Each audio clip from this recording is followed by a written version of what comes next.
주신 하나님 말씀은 마태복음 7장 24절부터 29절 말씀입니다.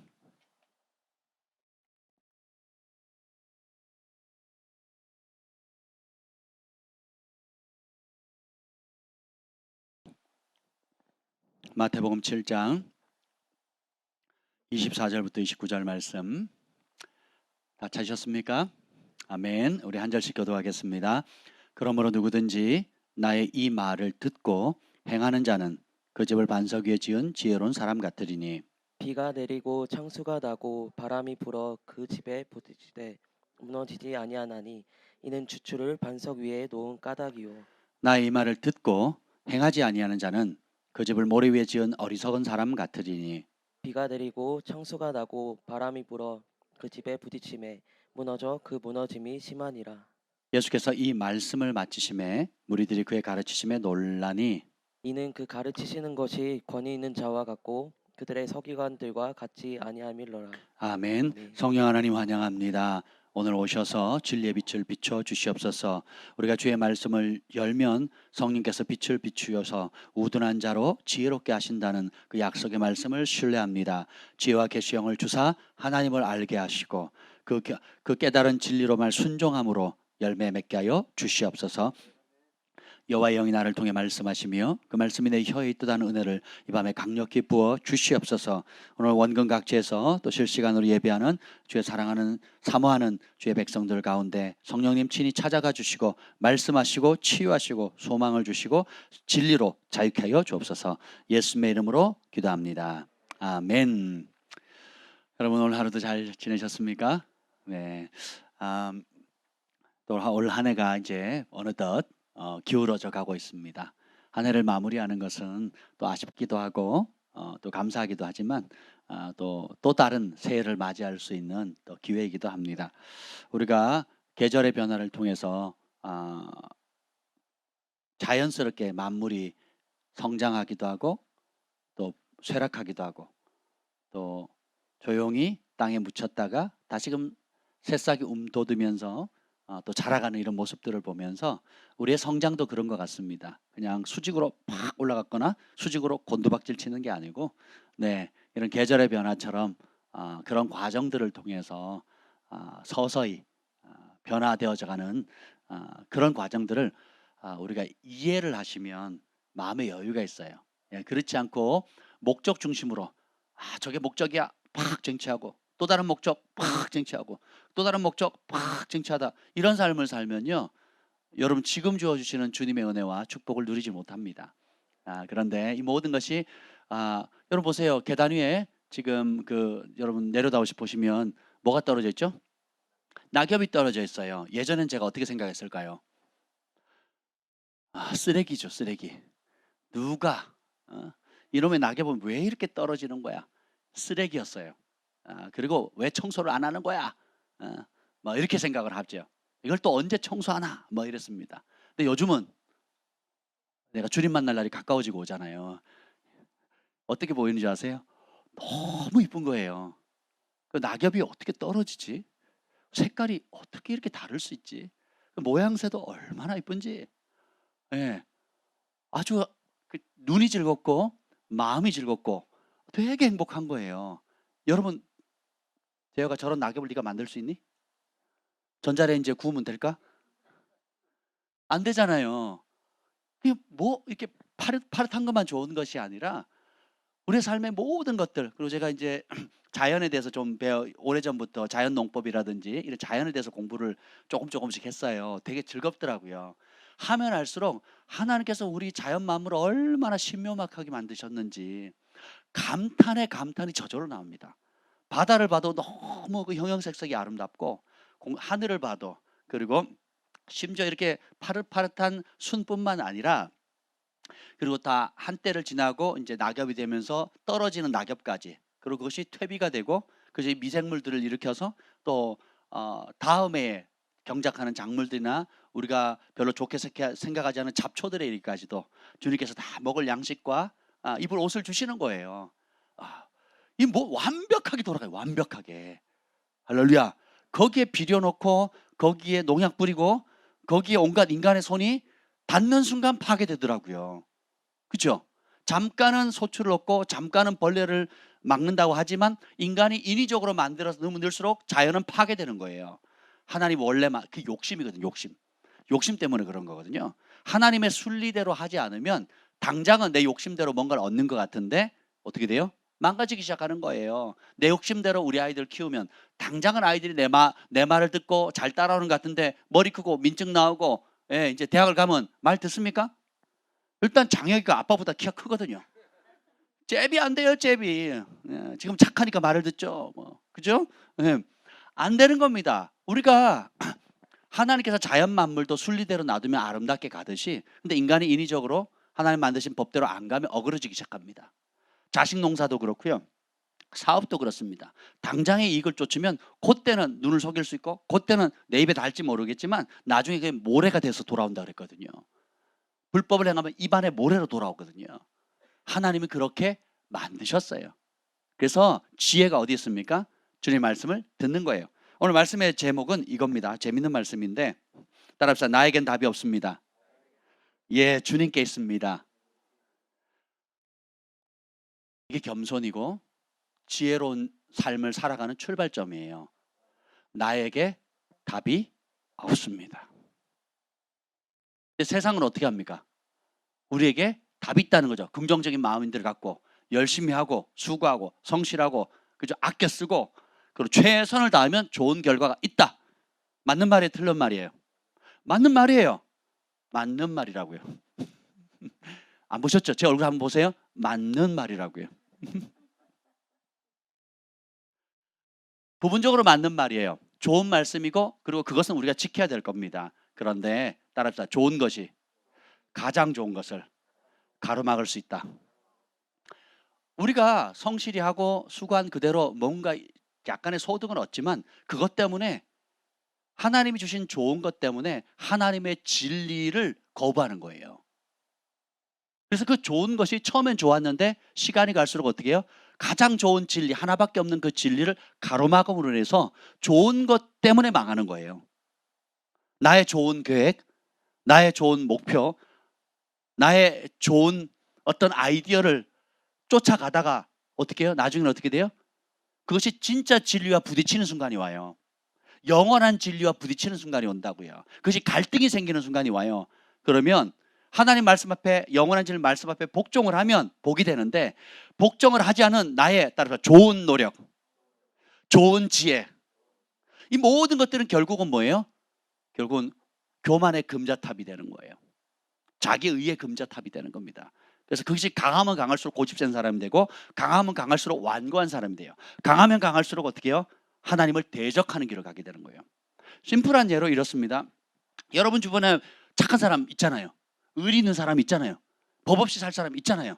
그리고 어지간한 교회 다니는 사람들보다 미성숙한 교회 다니는 사람보다 더 좋은 사람, 더 매력적인 사람, 더 성실한 사람, 더 착실한 사람, 더 사람들에게 후히 베푸는 사람 있죠?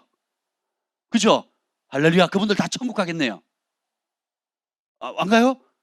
안 가기를 저주하는 겁니까 지금? 왜 못 가는 거예요? 이분들이 못돼서가 아니에요. 이분들이 덜 착해서가 아니에요. 가장 중요한 좋고 착하고 선한 양심을 가지고 있는데 정말 우리를 죄에서 구원하실 예수님을 안 받아들이는 거예요. 그리고 우리가 살 길은 영원한 진리이신 하나님 말씀과 나의 착함이 땅 부딪히는 순간 어디를 선택해요?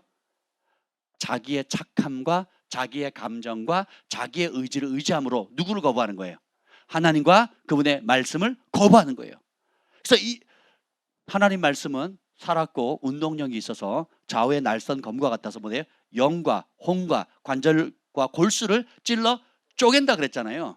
그러니까 우리말로는 찔러 쪼개는 건데 영어 성경은 뭐로 되어 있냐면 분리한다는 거예요. 영의 것과 혼적인 것, 혼의 것과 육적인 것. 관절과 골수는 육이잖아요. 골수에서 피가 나니까. 그렇죠? 그러니까 영적인 것이 뭔지, 혼적인 게 뭔지, 육적이고 인간적인 게 뭔지를 탁 분리하는 거예요. 그래서 따라서 나는 영이다. 육을 입고 영인데 혼을 가지고 육신을 입고 사는 존재예요. 예, 이게 정상적인 하나님 원래 창조한 목적이에요. 나는 육이 아니에요. 고깃덩어리가 아니라고요. 근데 어린아이일수록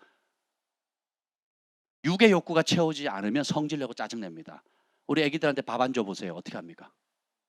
울죠. 예. 그리고 자기가 해달라는데 안 해주면 어떻게 돼요? 들어 눕죠. 땡깡 부리죠. 그렇죠? 그 뭐예요? 영적으로 반응하는 거예요? 육의 욕구대로 반응하는 거예요? 그렇죠. 근데 요게 영으로 거듭나지 않으면 나이가 40이 되든 50이 되든 70이 되든 90이 돼서 숨 넘어갈 때조차도 뭐예요? 자기 육의 욕구가 안 채워지면 어떻게 돼요? 땡깡 부리고 성질 부리고 온갖 자기 연민에 빠져버리고 마는 겁니다. 그런데 어린 나이라도 예수님을 알게 되고 그분의 음성을 듣게 되면 우리 소망의 온주가 예전에 주님을 만나 최근에도 기도 가운데 환상 가운데 꿈 가운데 하나님의 음성을 들었을 때 그 입에서 나오는 말이 어때요? 인생 다 산 사람처럼 지혜로운 말들이 나오잖아요. 그죠? 왜요? 지혜와 계시의 영이 임하고 하나님의 말씀은 애가 말하나 어른이 말하나 배운 사람이 말하나 못 배운 사람이 말하나 진리는 영원히 진리예요. 그 자체에 생명력이 있거든요. 능력이 있어요. 한 개인을 변화시킬 뿐만 아니라 그것이 어린아이 입에서 나오는 말이라 할지라도 하나님의 진리의 말씀이면 사람들 치유하고 소망을 주고 회복시키고 근신하게 만들고 다시금 일어날 수 있는 용기를 불어넣어 주는 겁니다. 이게 진리의 힘이에요. 오늘 예수님께서 이 산상순의 끝자락을 얘기를 합니다. 그러니까 초반부에 산에서 내려오셔서 팔복부터 시작해서 쭉 구체적인 설명을 하시고는 그걸 결론 짓는 거예요. 24절 읽겠습니다. 시작. 그러므로 누구든지 나의 이 말을 듣고 행하는 자는 그 집을 반석 위에 지은 지혜로운 사람 같으리니. 우리 인생을 집으로 비유해요. 사람은 한마디로 말하면 집입니다. 어떤 집? 하나님이 사실 집이에요. 에베소서 2장 20절 22절에 보면 우리가 성령 안에서 주 안에서 하나님이 거하실 집으로 준비되어져 간다 그러거든요. 그래서 고린도전서 3장 16절에 뭐가 나옵니까? 너희가 하나님의 성전인 것과 하나님의 영이 너희 안에 거하신 줄 너희가 알지 못하냐 그러거든요. 예수님 피값으로 사셔서 우리를 당장 하나님 자녀로 만들었을 뿐만 아니라 하나님과 우리가 하나 되는 하나님이 거하실 초소가 되는 거예요. 그래서 우리는 집입니다.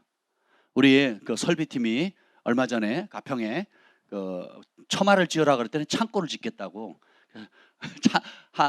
자영업자들이 일을 내놓고 영업적 손실을 크게 보면서도 오셔가지고 한 4번에 걸쳐서 갔죠.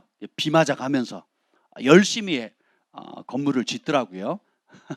근데 보면 그 집을 짓는 게 만만치가 않아요. 처음에 그냥 비 피할 그냥 기둥 세우고 비 피할 처마만 만들려고 계획을 했는데 기왕할 거 추우니까 벽을 막아서 창고를 하나 지어보자고. 결국 여차저차해서 창고를 지었어요. 짓고 난 뒤에 결론이 뭔지 아세요? 창고를 못 쓰겠다는 거예요. 이유가 뭔지 아세요? 너무 잘 만들었어요. 그래서 집으로 쓰자고. 그래서 온돌만 깔면 집이 된다는 거예요.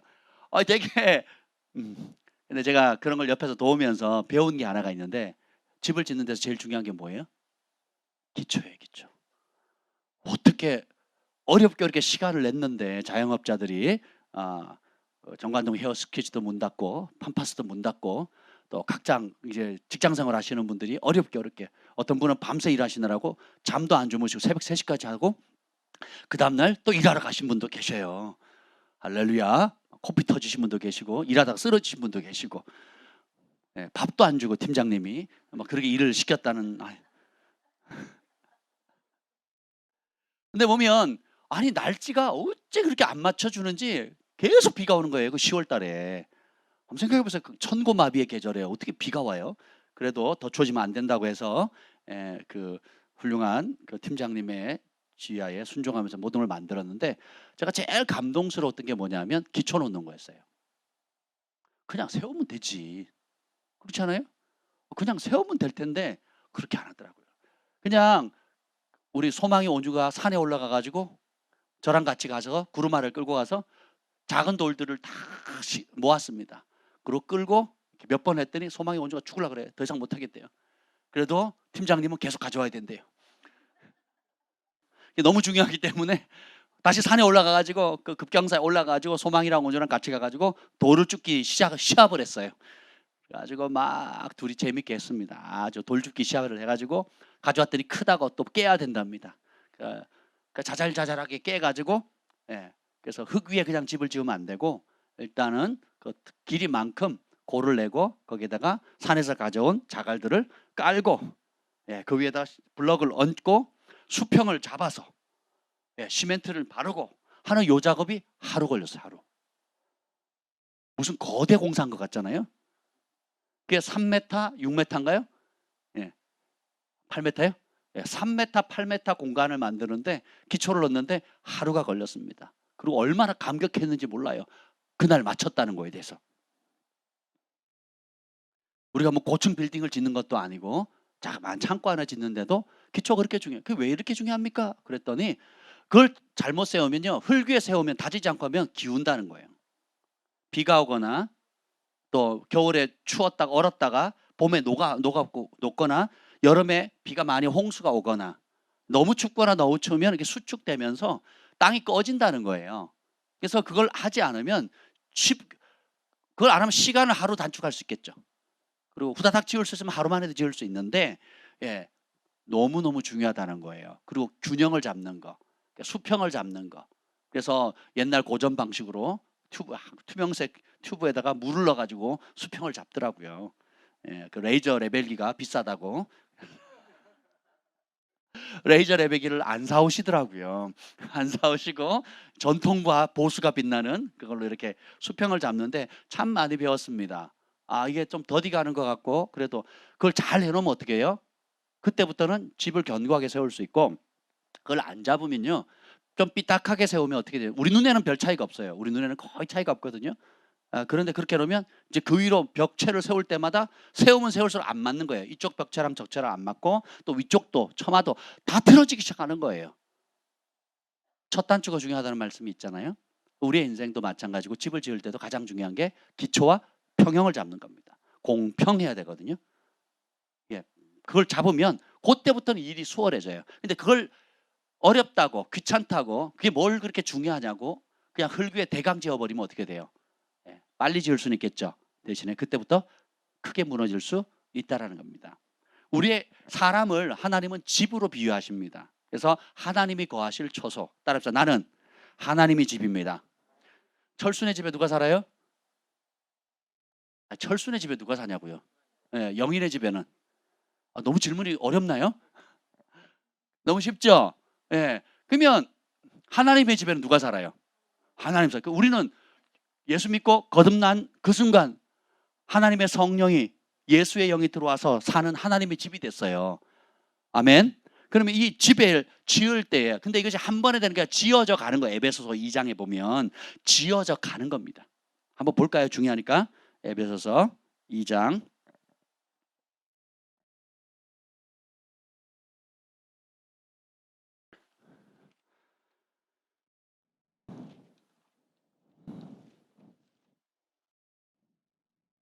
에베소서 2장 19절부터 마지막까지 읽어보겠습니다. 시작.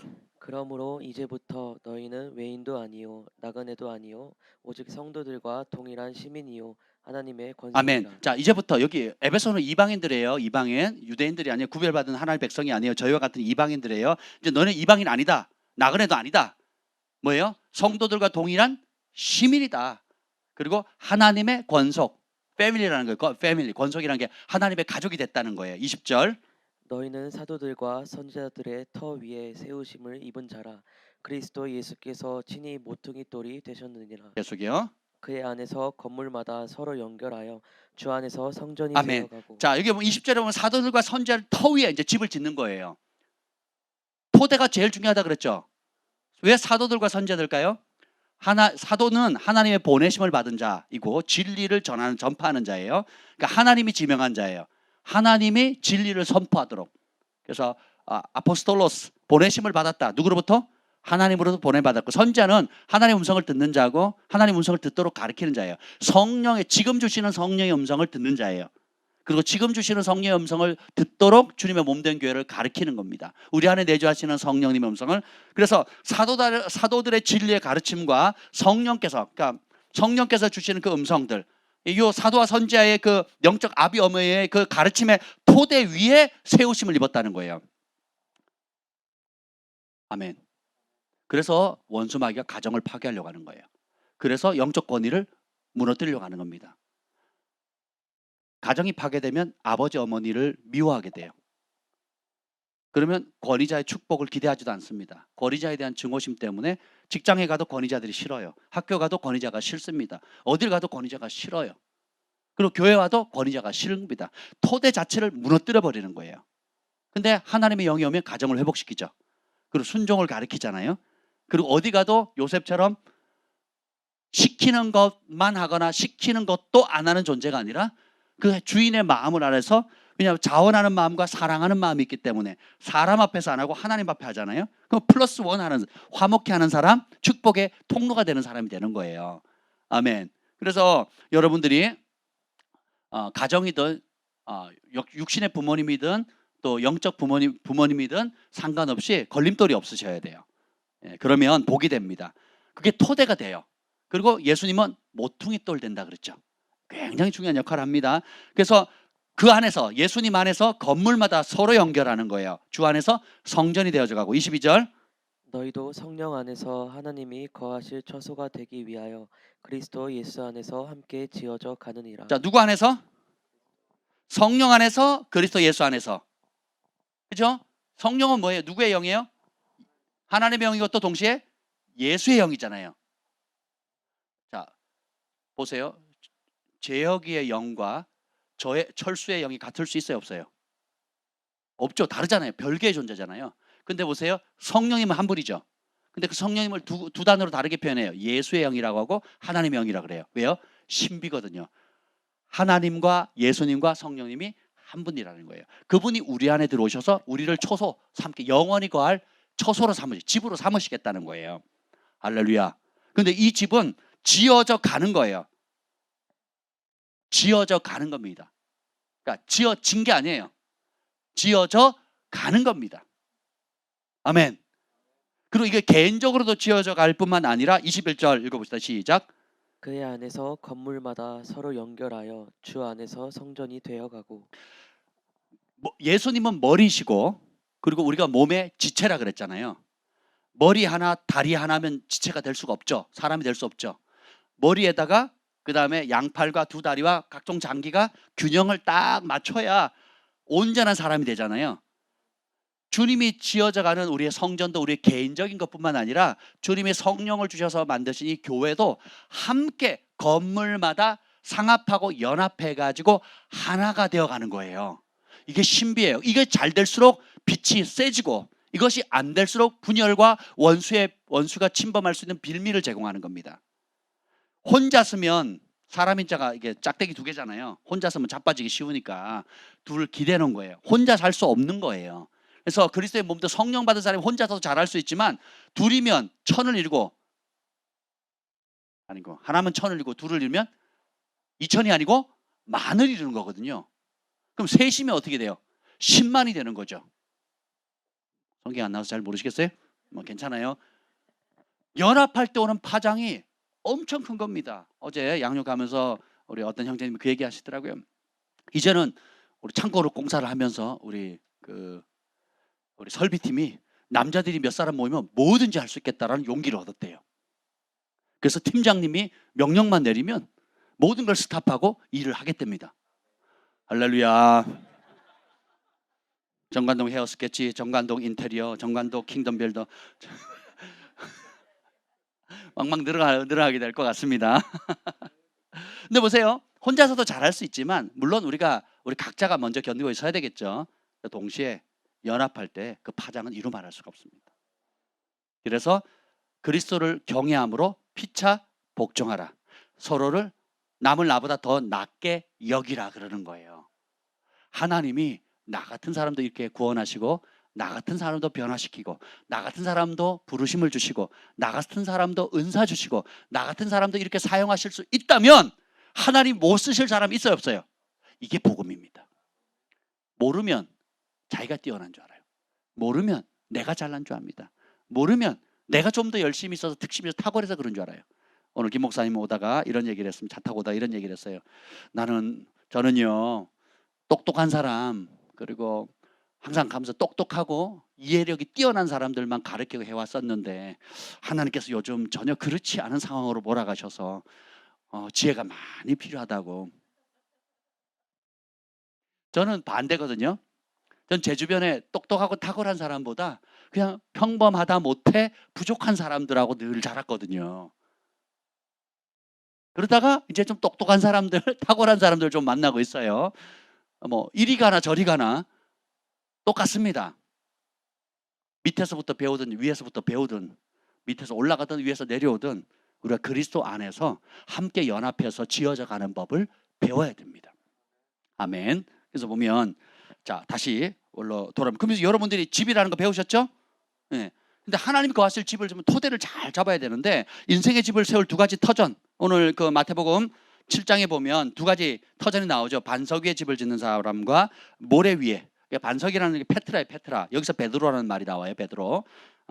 그래서 반석 위에 집을 짓는 사람은 어떤 사람이에요? 24절에 어디다 위에 집을 짓는 거래요?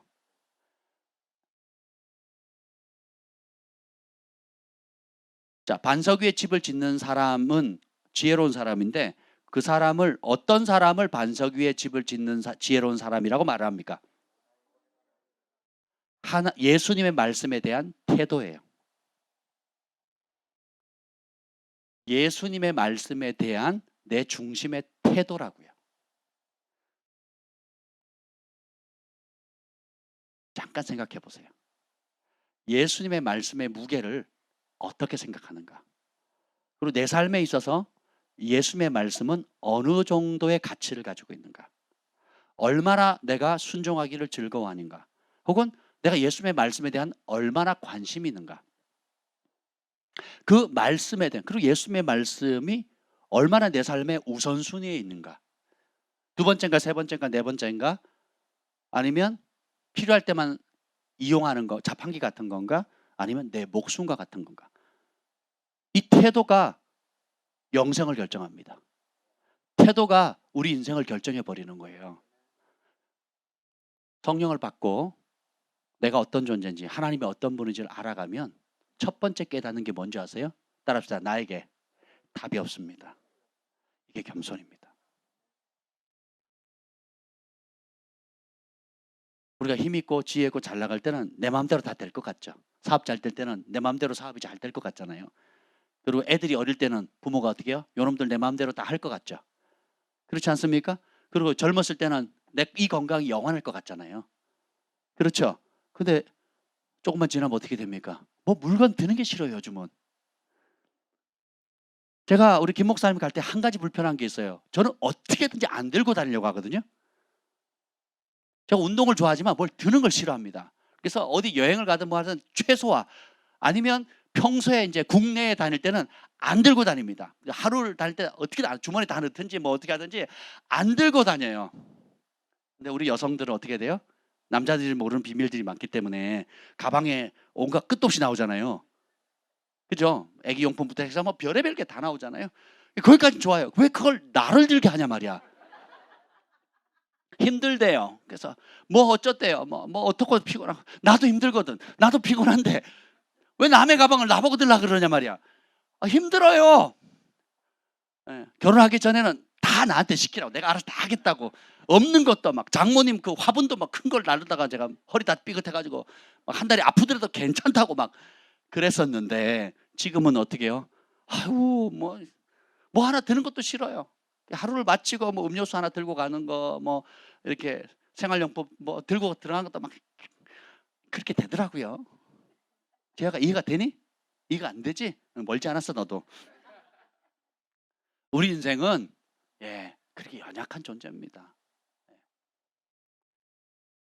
영원할 것 같은데 사실 우리가 유한하고 그리고 힘이 센 것 같은데도 사실 무능하고 굉장히 어떤 면에 탁월한 것 같은데 어떤 데 보면 너무 미련할 정도로 우리가 뭘 못할 때가 있거든요. 그런 걸 통해서 결국은 뭐예요? 하나님이 없다면 우리는 아무것도 아닌 거죠. 그래서 살아갈수록 세월 지나갈수록 주님을 의지할 수밖에 없다는 것을 서서히 깨닫습니다. 그러면서 진짜 해답이 나에게 있지 않다는 걸 알게 되는 거예요. 그리고 진정한 해답은 누구에게 있다고요? 주님께 있다는 거예요. 그래서 나의 정말 지혜로운 사람은 해답이 나에게 없습니다. 주님께 있습니다. 그러니까 어떻게 돼요? 주님께로 달려갑니다. 그리고 말씀하시옵소서 주의 종이 듣겠습니다. 이 듣는 마음이 지혜입니다. 솔로몬이 1,000번째 드리고 꿈에 하나님 뭘 원하느냐 했을 때 솔로몬이 뭘 구합니까? 듣는 마음을 구하죠. 솔로몬이 지혜를 거기 지혜란 단어가 안 나와요. 그럼 풀어 써서 말한 거지 솔로몬이 지혜 달라고 하지 않았다니까요. 우리가 후대 사람들이 지혜라고 얘기하고 솔로몬이 나중에 잠언과 전도서를 썼기 때문에 지혜라고 표현하는 거지, 그 꿈에 나타났을 때 솔로몬은 지혜 달라고 얘기를 하잖아요. 뭐예요? 누구로부터? 나에게 답이 없다. 백성을 다스릴 지혜가 없다는 거예요. 백성을 다스릴 분별력도 없다는 거예요. 백성을 다스릴 힘도 없다는 거예요. 내게 정말 필요한 건 나에게 답이 없다는 걸 깨닫는 거예요. 그래서 어떻게 해요? 주의 종이 오니 말씀하시옵소서 듣겠습니다. 이게 최고의 지혜예요. 가장 미련한 사람이 뭔지 아세요? 자기 잘난 맛 사는 사람.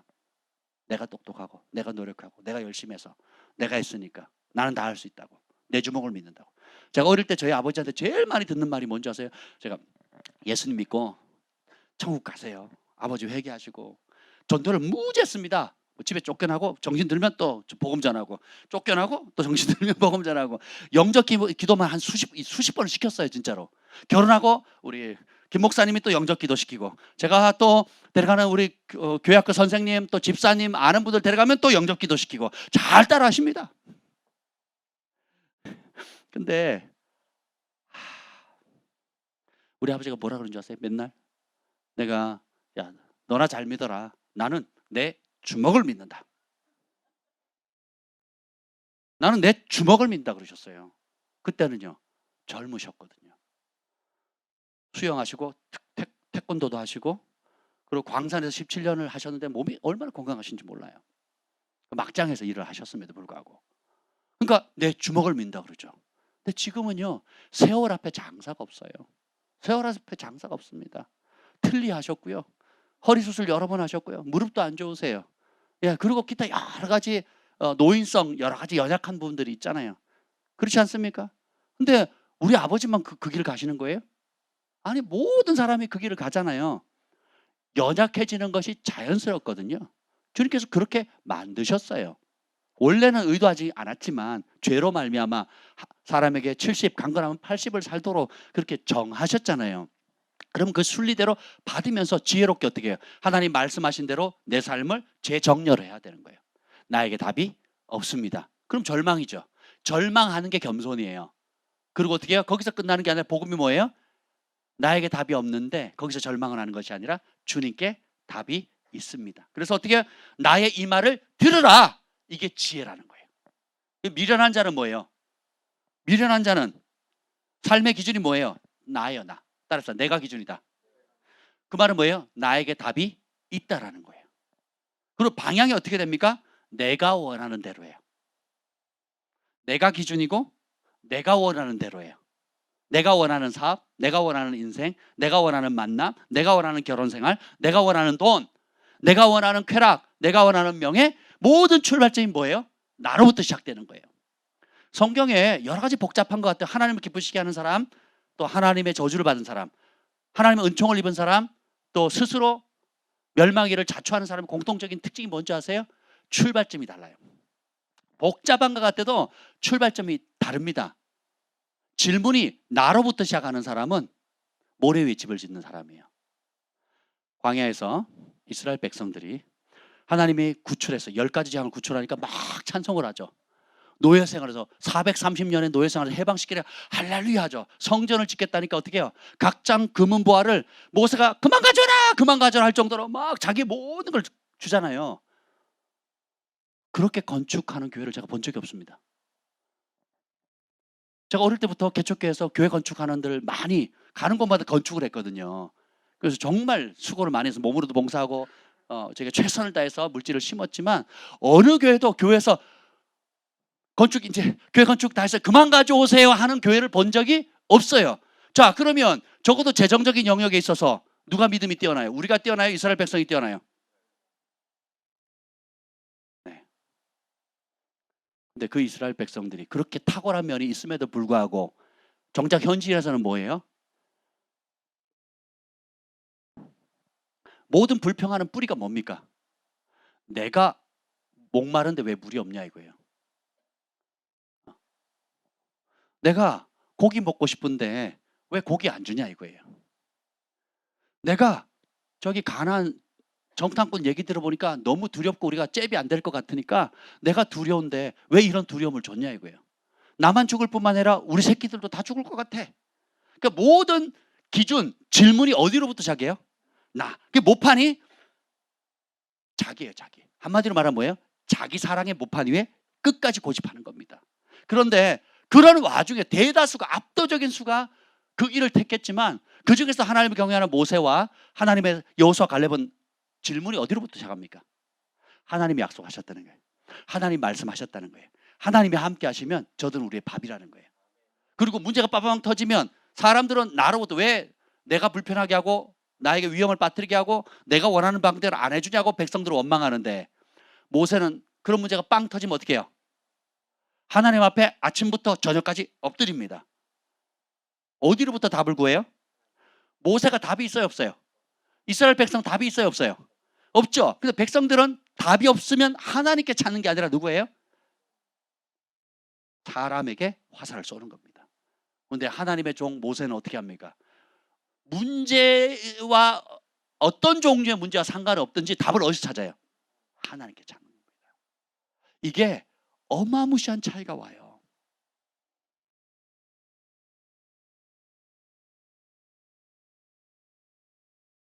나에게 답이 있다 그러는 사람은 주님의 말씀 앞에 어떻게 반응하겠어요? 듣지 않겠습니다. 나의 이 말을 듣고 행하지 않는다는 건, 듣는 것과 행한다는 말은 우리는 분리된 단어잖아요. 듣다 행하다가 다른 단어잖아요. 근데 히브리적 사고는 진짜 들으면, 진짜 내가 하나님의 말씀을 듣겠습니다 하는 말은 뭐예요? 듣는다는 말과 행동하는 말이 동의어예요. 하나님을 아는 지식이라는 말 있죠. 지식. 여호와를 아는 지식. 내 백성이 지식이 없어 망한다. 이게 그 지식도, 우리는 지식과 순종이라는 말이 분리되어 있잖아요. 히브리적 사고본은 주님은 안다는 건 뭐예요? 경험한다는 거거든요. 그러니까 경험되지 않은 알면 아는 거예요, 모르는 거예요? 모르는 거예요. 아는 것 따로 아는다고 하는데 경험이 안 되면 유대인들은 그걸 안다 그래요, 모른다 그래요? 모르는 거예요. 성경적으로 보면 모르는 겁니다. 근데 우리는 정보만 가지고 있죠. 많은 그리스도인들이 비판하는 데 익숙하고 판단하고 배운 지식은 자랑합니다. 전 세계 우리나라 사람처럼 똑똑하고 탁월한 사람이 어디 있어요? 그리고 해외 입양에서도 영순위로 원하는 아이들이 어느 나라 민족 아이들이겠어요? 한국 사람이, 한국 아이들이 똑똑하다는 거 알거든요. 근데 지식적으로 아는 것은 아는 게 아니에요. 상처로, 또 여러 가지 잘못 배우거나 영적 미숙함 때문에 본인이 성경을 많이 배우고 무슨 스쿨을 하고 수료증을 받고 유명한 교회 다니고 유명한 목사님 밑에 배웠고 또 어떤 신학교를 나왔고 뭘 했다고 자랑을 하는데, 그거는 하나님 보시기에 하나님 말씀을 아는 자예요, 모르는 자예요? 모르는 자예요. 그럼 진짜 하나님 말씀을 아는 자는 어디까지 가야 되는 거예요? 그걸 배운 것들을 얼마나 많은 지식을 쌓았느냐가 아니고 한 가지 지식이라도 내가 얼마나 순종했느냐예요. 순종하면 그 약속의 안에 있는 하나님의 축복을 누리게 돼 있습니다. 그래서 회개하라, 천국이 가까웠느니라. 회개하면 천국을 언제 누려요? 지금 누리게 되는 겁니다. 듣지 않겠다. 자, 이 디모데후서 4장 3절 4절에 보면 자기 사욕을 따를 스승을 많이 둔다는 거예요. 귀가 가렵다는 거예요. 왜냐하면 한번 보죠. 디모데후서 4장.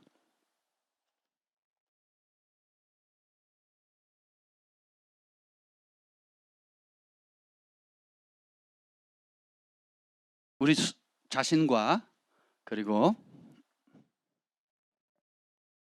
다른 사람을 올바로 영적으로 분별할 때 그 분별할 수 있는 분별의 기준을 성령께서 알려주세요. 4장 3절 한번 읽어보겠습니다. 4장 3절 디모데후서 4장 3절 시작. 때가 이르리니 사람이 바른 교훈을 받지 아니하며 귀가 가려워서 자기의 사욕을 따를 스승을 많이 두고. 자, 스승을 많이 두는 건 좋은 건데 목적이 뭐예요? 내가 기준인 거예요. 내가 원하는 대로, 내 입맛에 맞는 대로, 나한테 유익이 되면 요게 깨지는 게 자아의 죽음이에요. 요게 옛사람입니다. 요게 남아있는 한 여러분은 평생 40년 동안 온갖 기적과 체험을 해도 어떻게 해요? 하나님을 대적하는 일에 앞장서고 결국은 하나님의 혜택은 받지만 하나님을 사랑하지 않는 길로 가게 되는 거예요. 자기 사랑과 하나님 사랑은 동시에 할 수가 없습니다. 하나님과 돈 사랑을 겸해서 할 수 없듯이 자기 사랑과 하나님 사랑을 겸해할 수 없어요. 그러니까 자기를 부인하고 십자가를 지든지 자기를 사랑하든지 사랑하고 십자가를 지지 않든지 둘 중에 하나예요. 십자가는 사명이 아니에요. 십자가는 사형 틀이거든요. 십자가는 뭐예요? 자기 십자가를 진다는 건 뭐예요? 예수님 쫓아가는데 나를 따라오려거든 예수님 따라가는 자기를 부인하고 자기 십자가를 지라 그랬잖아요. 거기서 말하는 십자가는 뭐예요? 죽음이에요. 죽음. 예수님이 십자가 지고 죽으셨잖아요. 나를 따라오면 나처럼 죽어야 된다는 거예요. 하나님 보내신, 자기를 보내신 하나님의 뜻을 따라서. 아멘. 근데 자기는 안 죽고 내 욕심도 여전히 살아있고 하나님이 심판하고 하나님이 죄악이라고 하는 것을 부러워하고 있는 거예요. 전 세계 우리나라만 일어나고 있는 일. 수능 보면 어떻게 됩니까? 비행기 뜨고 경찰이 대동되고 학교는 스탑하고 고등학교들은 학교를 오지 말라 그러고 초중생들은 10시까지 하라 그러고 일반 직장인들도 출근을 늦게 하라고. 할렐루야. 민족적 우상이거든요. 그게 배려가 아니라 우상인 겁니다. 우상. 그걸 교회가 강화시켜줘요. 또 제가 학생부 담당 또 청소년 사역을 오래 했는데 1년 중에 제일 마음고생했던 게 바로 그때입니다. 우리 교회 한 번도 안 나오는데요. 목사님이 기도해 주시겠다고 명단을 학생부 명단을 올리래요. 그럼 올리면 혼나요. 빠졌대요. 아니 다 올렸다고? 아니 빠졌대요. 다 올렸습니다. 그러면 빠졌다는 거예요. 우리 아무개 집사님, 장로님, 권사님 자녀가 빠졌다는 거예요. 예? 우리 학생이 나온 적도 없고 등록한 적도 없습니다. 느래요. 그리고 어떻게 해요? 수요예배, 금요일, 새벽 예배 때마다 읽어야 됩니다. 읽고 기도를 시켜요. 사람이 귀를 돌려 율법을 듣지 않으면 그 기도는 가증하니라. 인간적으로야 위로가 되고 인간적으로 그럴싸하고 목회적으로야 필요할 때도 있겠지만 그 근본 동기가 뭡니까? 하나님 너는 말씀을 전파하라. 그 진리의 말씀을 온전히 전해야 되는데 어떻게 합니까? 사람 비위 맞추는 거잖아요. 그 우선순위가 뒤바뀐 상태에서 하는 기도들이 그 악순환이 민족적으로 죄를 짓는 거거든요. 진리를 모르니까. 그래서 여기 보면 귀가 가려워서 자기 사욕을 따를 스승을 많이 또 쫓는다는 말은 뭐냐면 내가 말씀으로 인하는 고난과 대가를 지불하지 않고도 하나님이 주시는 혜택과 내가 원하는 것을 얻을 수 있다면 어떤 스승이라도 찾겠다는 거예요. 3장 7절 디모데후서 3장 7절 읽어봅시다. 디모데후서 3장 7절 시작. 항상 배우나 끝내 진리의 지식에 이를 수 없는 항상 배워요. 야, 한국처럼 배우기 좋아하는 나라가 어디 있습니까? 근데 끝끝내 진리에 도착해요 못해요? 왜 못하느냐? 6절에 나와요. 6절 시작. 그들 중에 남의 집에 가만히 들어가 어리석은 여자를 유인하는 자들이 있으니 그 여자는 죄를 중히 지고 여러 가지 욕심에 끌린 바 이게 되라. 간음죄를 얘기하는데 그 뿌리가 뭐예요? 여러 가지 욕심이죠. 근데 이 욕심이 간음에만 해당되는 것이 아니라 우리의 삶의 모든 문제에 이 내가 가지고 있는 자아의 욕심이 말씀 앞에 복종이 안 되면 그게 어떻게 해요? 항상 배우고 열심을 내지만 진리의 지식에 이를 수 없다는 거예요. 그럼 진리의 지식이 갖는 특징이 뭐냐? 10절 읽어봅시다. 10절 시작. 나의 교훈과 행실과 의향과 믿음과 오래 참음과 사랑과 인내와 계속. 박해를 받음과 고난과 또한 안디옥과 이고니온과 루스드라에서 당한 일과 어떠한 박해를 받은 것을 내가 과연 보고 알았거니와 주께서 이 모든 것 가운데서 나를 건지셨느니라. 12절. 무릇 그리스도 예수 안에서 경건하게 살고자 하는 자는 박해를 받으리라. 아멘. 진리를 전파하고 또 진리대로 사는 사람의 특징이 뭐예요? 나의 교훈과 행실, 가르칠 뿐만 아니라 행동했고 내 의중, 그리고 믿음, 그 다음 나오죠. 뭐예요?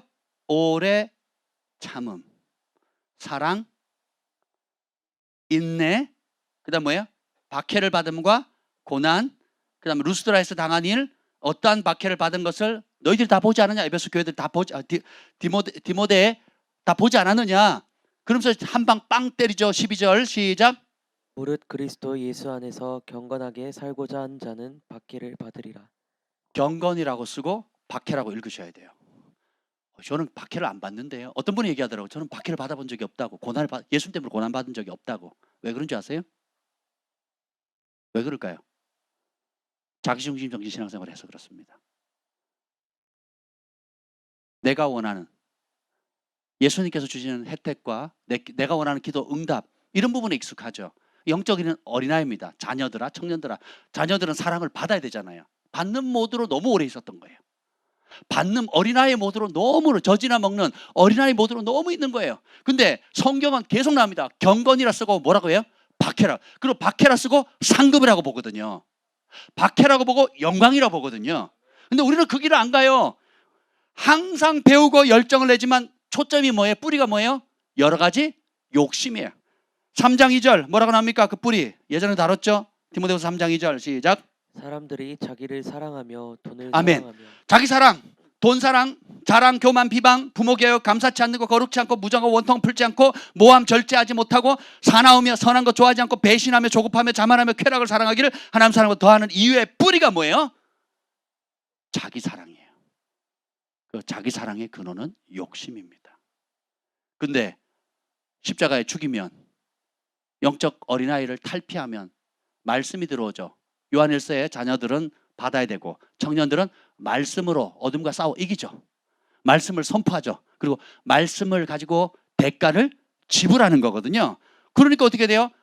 교훈 행실뿐만 아니라 믿음과 오래 참음과 사랑과 인내, 박해를 받고 고난받고 뭐 때문에? 말씀 때문에.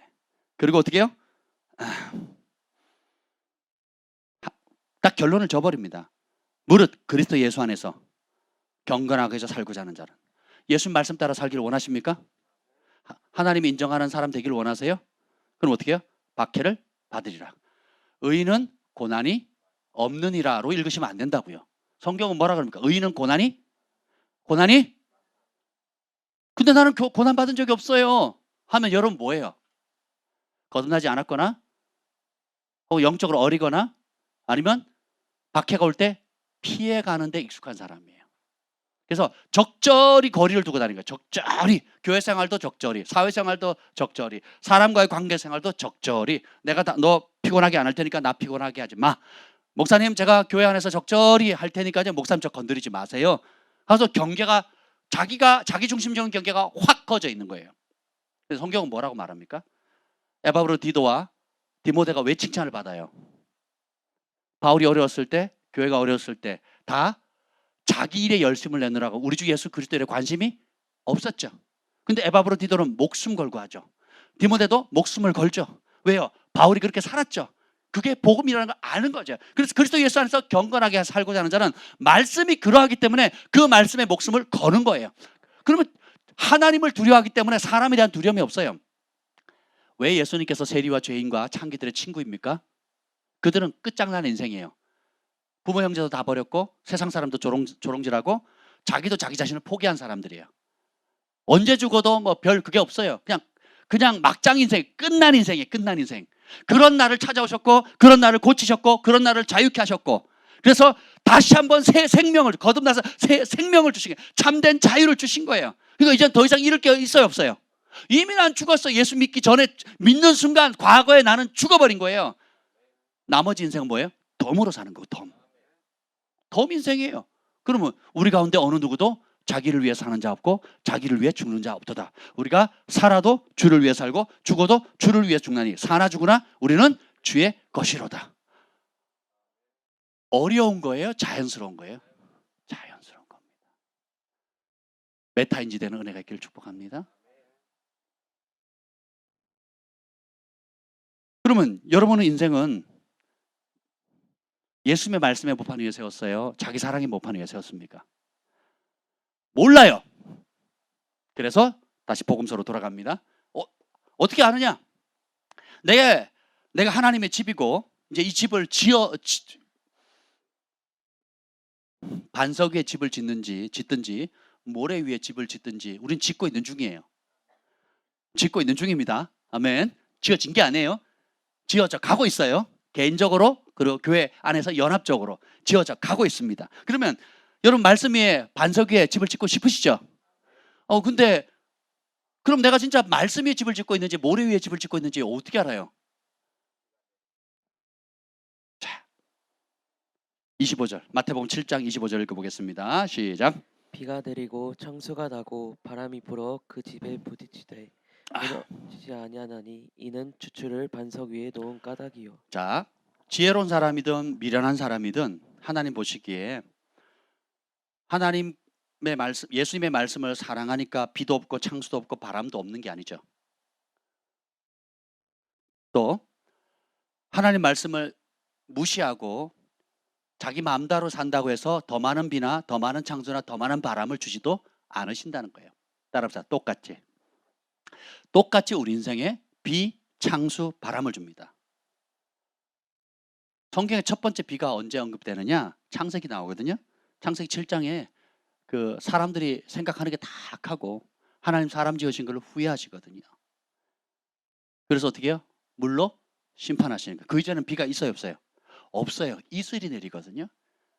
샘 근원이 바다에서도 터지고 그리고 육지에서도 터지고, 그러니까 비는 내리지 않았다는 겁니다. 전에 없었던 거예요. 이 비는 심판을 얘기하는 거거든요.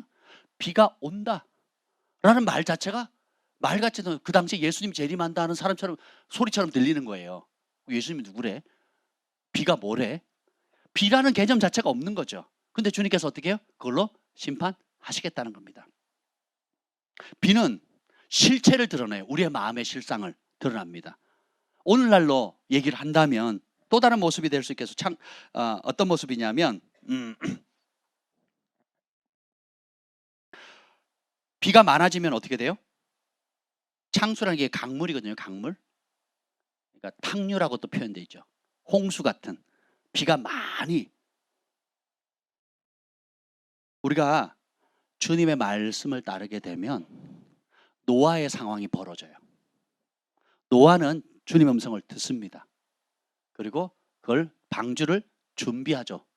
자기 감정 따라해요? 아니면 하나님의 말씀 따라해요? 삶의 기준이 뭐예요? 인생을 100년이 넘도록 어디다가 시간을 보냅니까? 하나님이 지으라고 하는 그 말씀, 방주를 지으라는 그 말씀에 순종하는데 온 가족이 8가족이 뭐예요? 그 말씀에 시간을 얼마나 들여요? 100년 이상을 들인다고요. 돈도 말씀에 들이죠. 시간도 말씀에 들이죠. 인생도 말씀에 드리는 거예요. 그래서 창세기 7장 5절이나 6장 22절에 보면 노아가 여호와께서 자기의 명하신 대로 다 준행하였더라.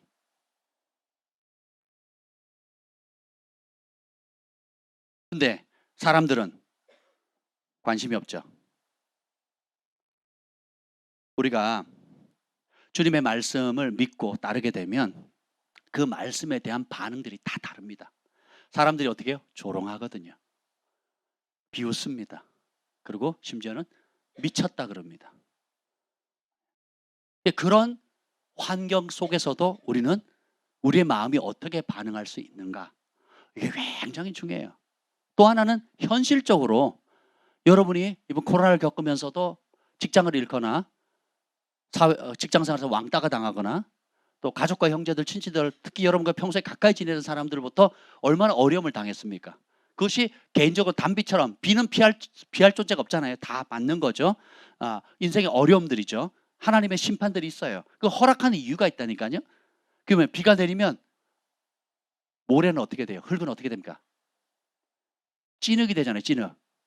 그죠? 네. 그리고 내가 반석이라고 생각했는데 비가 오면 어떻게 돼요? 이 땅이, 반석은 바위 위에면 비가 와도 바위잖아요. 띄어도 튼튼하잖아요. 근데 진흙이나 뻘이나 모래 위에 집을 좀 비가 오면 어떻게 해요? 쓸려가거나 그 물이 고이게 되잖아요. 그러면 이게 반석이 아니라는 게 드러나죠. 그리고 그 상태에서 둘 다 집은 지어져 있어요. 반석 위에 있으면 비가 와도 오히려 더 빛나죠. 왜냐하면 다른 집들은 다 떠내려가니까. 한국에 어떤 그 중소기업이 개발해서 돔 형태의 집을 개발했습니다. 그래서 뭐 여름에도 겨울에도 1년에 한 3, 40만 원만 기름만 되면 1년 내내 기름값이 3, 40만 원밖에 안 든다는 거예요. 겨울을 다 포함해서. 그래서 이게 어떻게 유명해졌느냐? 필리핀인가 다른 나라에 수출을 했어요. 근데 필리핀이 지진이 많이 일어나잖아요. 그래서 어느 지역이 세계 뉴스에 날 정도로 지진이 막 난 거예요. 지진이 났는데 다 자빠진 거예요. 뭐 도로도 뒤집어지고 막 전부 다 자빠졌는데 유일하게 멀쩡한 돔 하나가 있었던 거예요. 대한민국 사람이 만든 돔입니다. 철저하게 그 기초부터 시작해가지고 다 만들었거든요. 그게 계기가 돼가지고 모든 관공서부터 시작해가지고 얼마나 잘 팔리는지 모른대요. 근데 그 사장님이 하는 게 뭐냐면 우리는 기초공사부터 하청을 주지 않고 기초공사부터 저희가 다 합니다. 그래서 완벽하게 만드는 거죠. 대한민국 만세죠.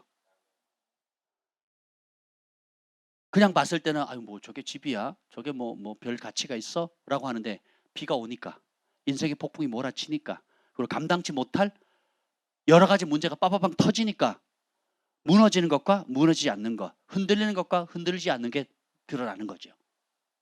여러분의 삶 가운데 지난 한 해 동안 또 현재 겪고 있는 여러 가지 문제들이 있잖아요.